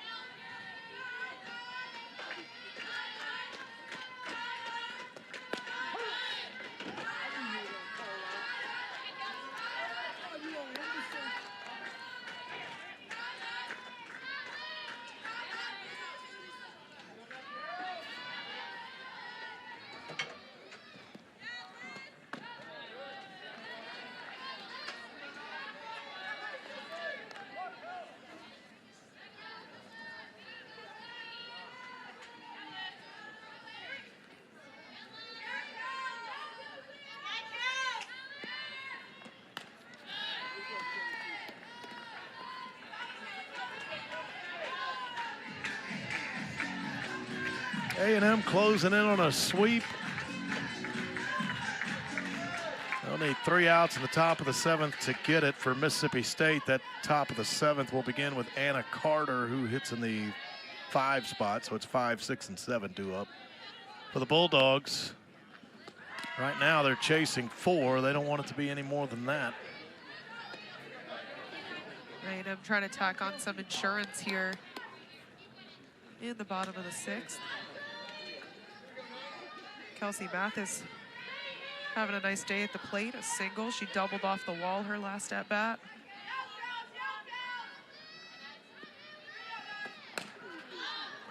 After the top of the 1st, I bet you didn't expect to say the Aggies would be looking for insurance in the bottom of the 6th. I did not, no. You didn't see that. But it's 10 unanswered by A&M. I can safely say neither of us I expected didn't. anything that's happened today. In the dirt, that means Haley Golden can go to second base. It's been a few wild pitches by Faircloth in an otherwise really good outing. Yeah, those haven't really affected her much. Really, the one blemish was the run that the Aggies scored in the 4th inning. But other than that, she has also been really impressive in the circle.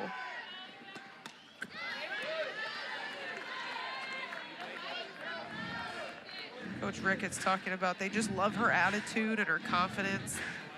She get a little sassy out there, but that's what you want. You want somebody who's got that intensity in the circle. And she's just, they said she's such a competitor, and I think we've really seen that here today in Game 3.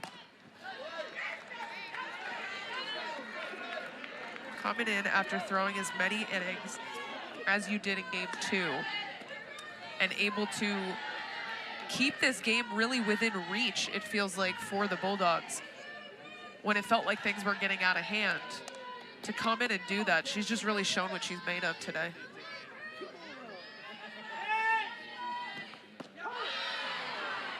Got Kelsey Mathis looking.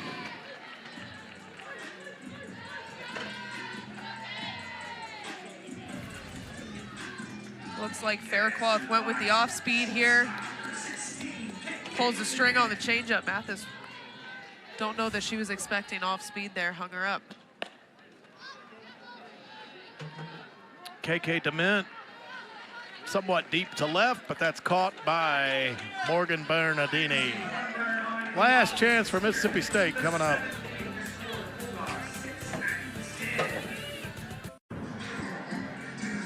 Sydney Peters trying to close it out. She was a complete game winner on Friday. Came in to start the 3rd inning today, and she's trying to go the rest of the way. And since Peters has come in, most of this is what Peters has done.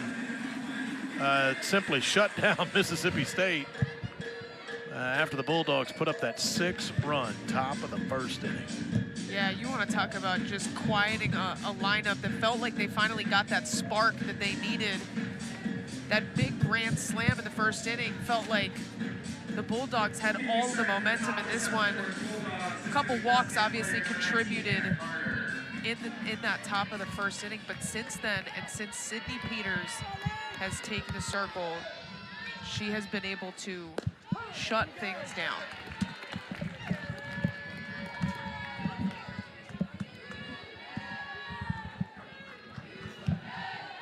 So as we said, 5, 6, and 7 for Mississippi State here in the top of the 7th. They need base runners and big swings to avoid the brooms.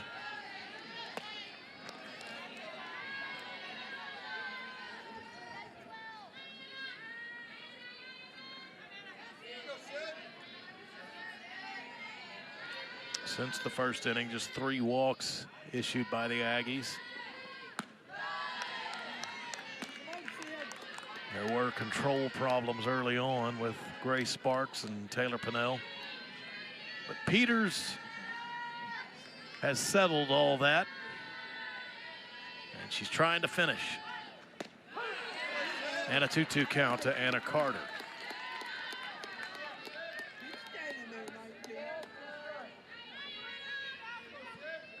Ten runs, 14 hits, no errors, A&M. 6 runs, 5 hits, no errors for Mississippi State.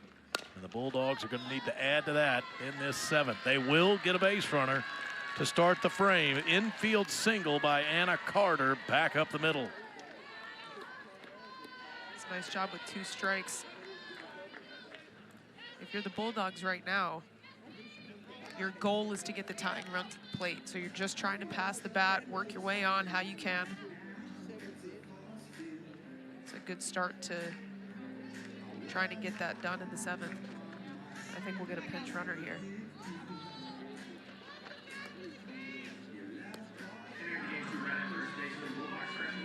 It will be. It's Gabby Schaefer. Runs for Bernardini, excuse me, runs for Carter as Bernardini comes to the plate.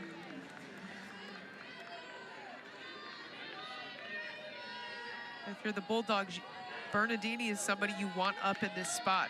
She's been in this league. This is her 4th year in the league. She understands how to approach this with confidence. She's not going to get too high or too low. And in this moment, you need that kind of steadiness in the box to try and keep this thing going.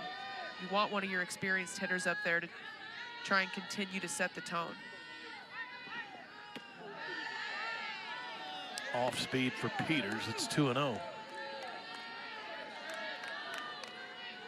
So the pinch runner, Schaefer at first, running for Anna Carter. Bernardini at the plate. Fouled away, that'll be out of play.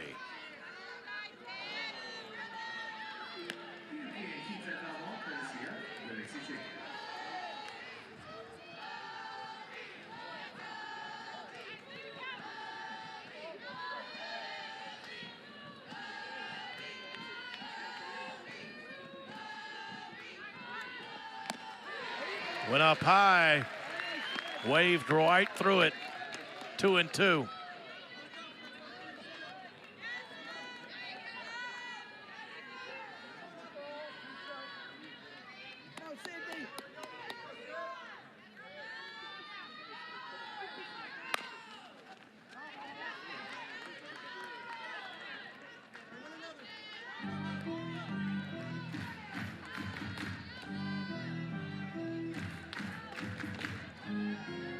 After Bernardini, Des Rivera awaits on deck.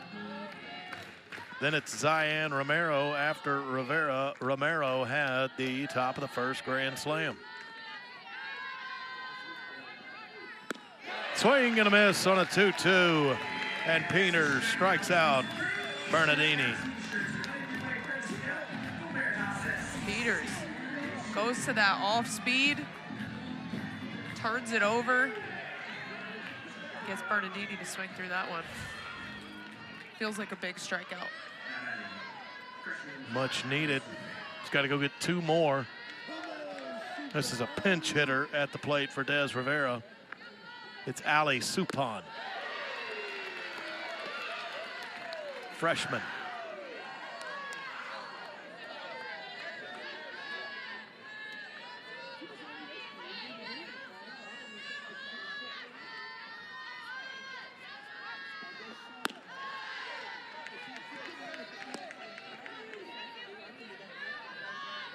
Suppan has appeared in this series in both games, and now all 3 of them. She's come off the bench in all 3 of them. She is 0 for 3 on the weekend. Fouled away and 2 strikes on her. Well, I always say, coming off the bench late in the game to pinch hit is one of the tougher things to do in this game. You warm up. We're now almost 2.5 hours into this game. You haven't picked up a bat. Now you're coming in. You got to try and make something happen. Chopped it at Kennedy Powell, and she'll make the play. That moves Schaefer, the pinch runner, to second base, but the Aggies not worried about her right now. A&M an out away from a late season sweep that would be valuable for their resume, and it would keep them in the hunt for a conference title as you go down the stretch here. Zion Romero.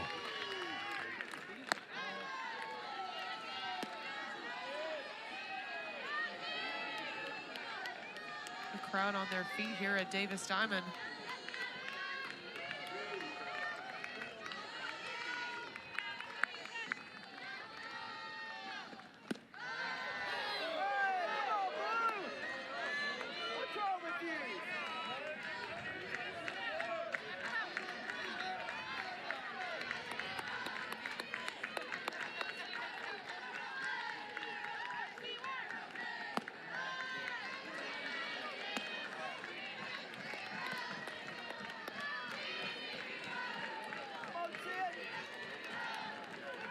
We haven't seen Peters get behind in many counts today. Gonna have to work back in this one.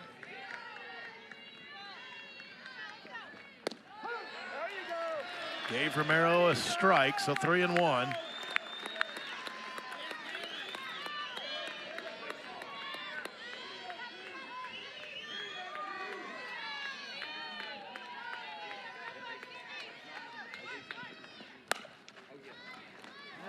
Tough play for KK DeMint. That'll bring a run home as it got into left field. Schaefer, the pinch runner, will score 10-7.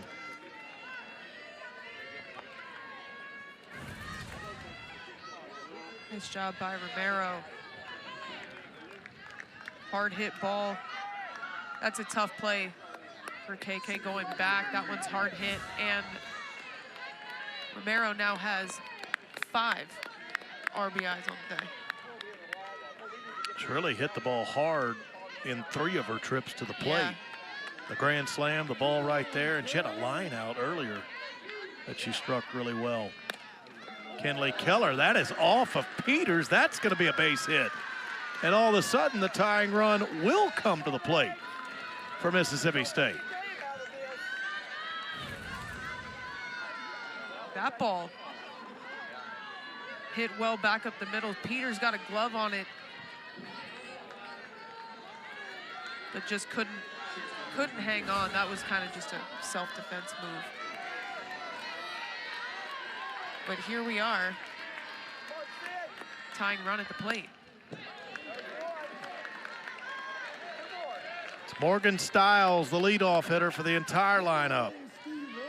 Her day in order: a single, a walk, a strikeout, and a pop-up.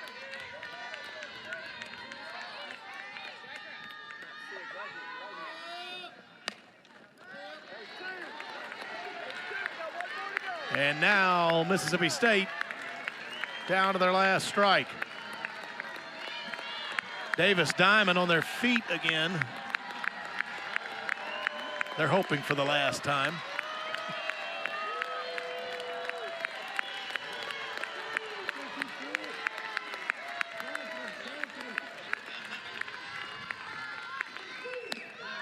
Up high and a 1-2 count. Had to know Peters wasn't going to supply anything in the zone there. Trying to get her to chase.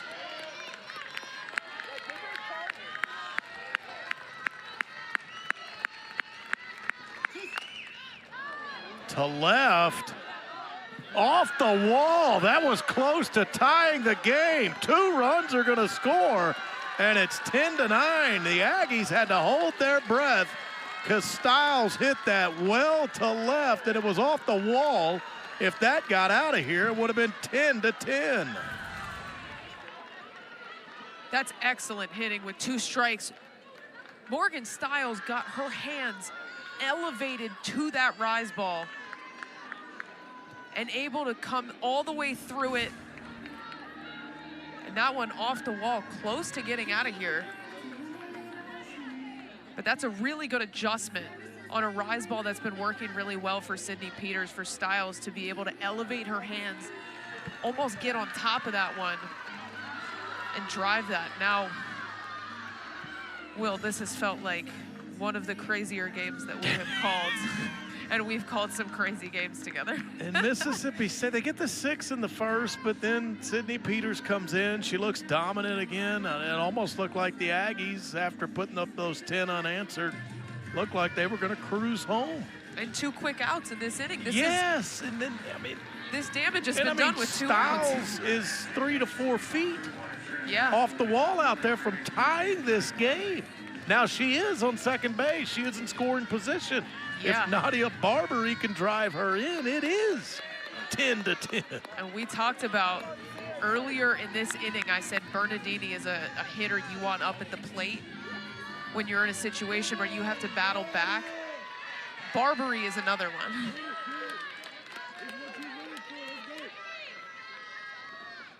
So Mississippi State not going silently, trying to salvage a game this weekend. They're within a run.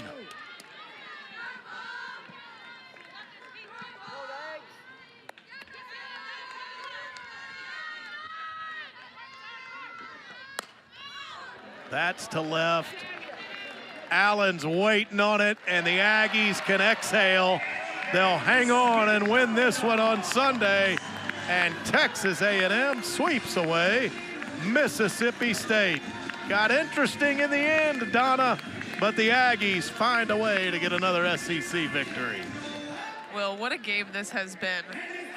I mean, from all of the offense in the first couple innings to pitching taking over in the back half of this one, Mississippi State never giving up, stringing some really good at-bats together in the top of the 7th. This one was an absolute battle today. Texas A&M comes away with a very important sweep, especially for the SEC standings. Big boost to the resume for the Aggies, and for Mississippi State, the resume takes a bit of a hit. 10-9, A&M gets this one, and the Aggies sweep the series. For Donna Stark, I'm Will Johnson. Thanks for checking us out on the SEC Network today. The Aggies win, and the Aggies sweep.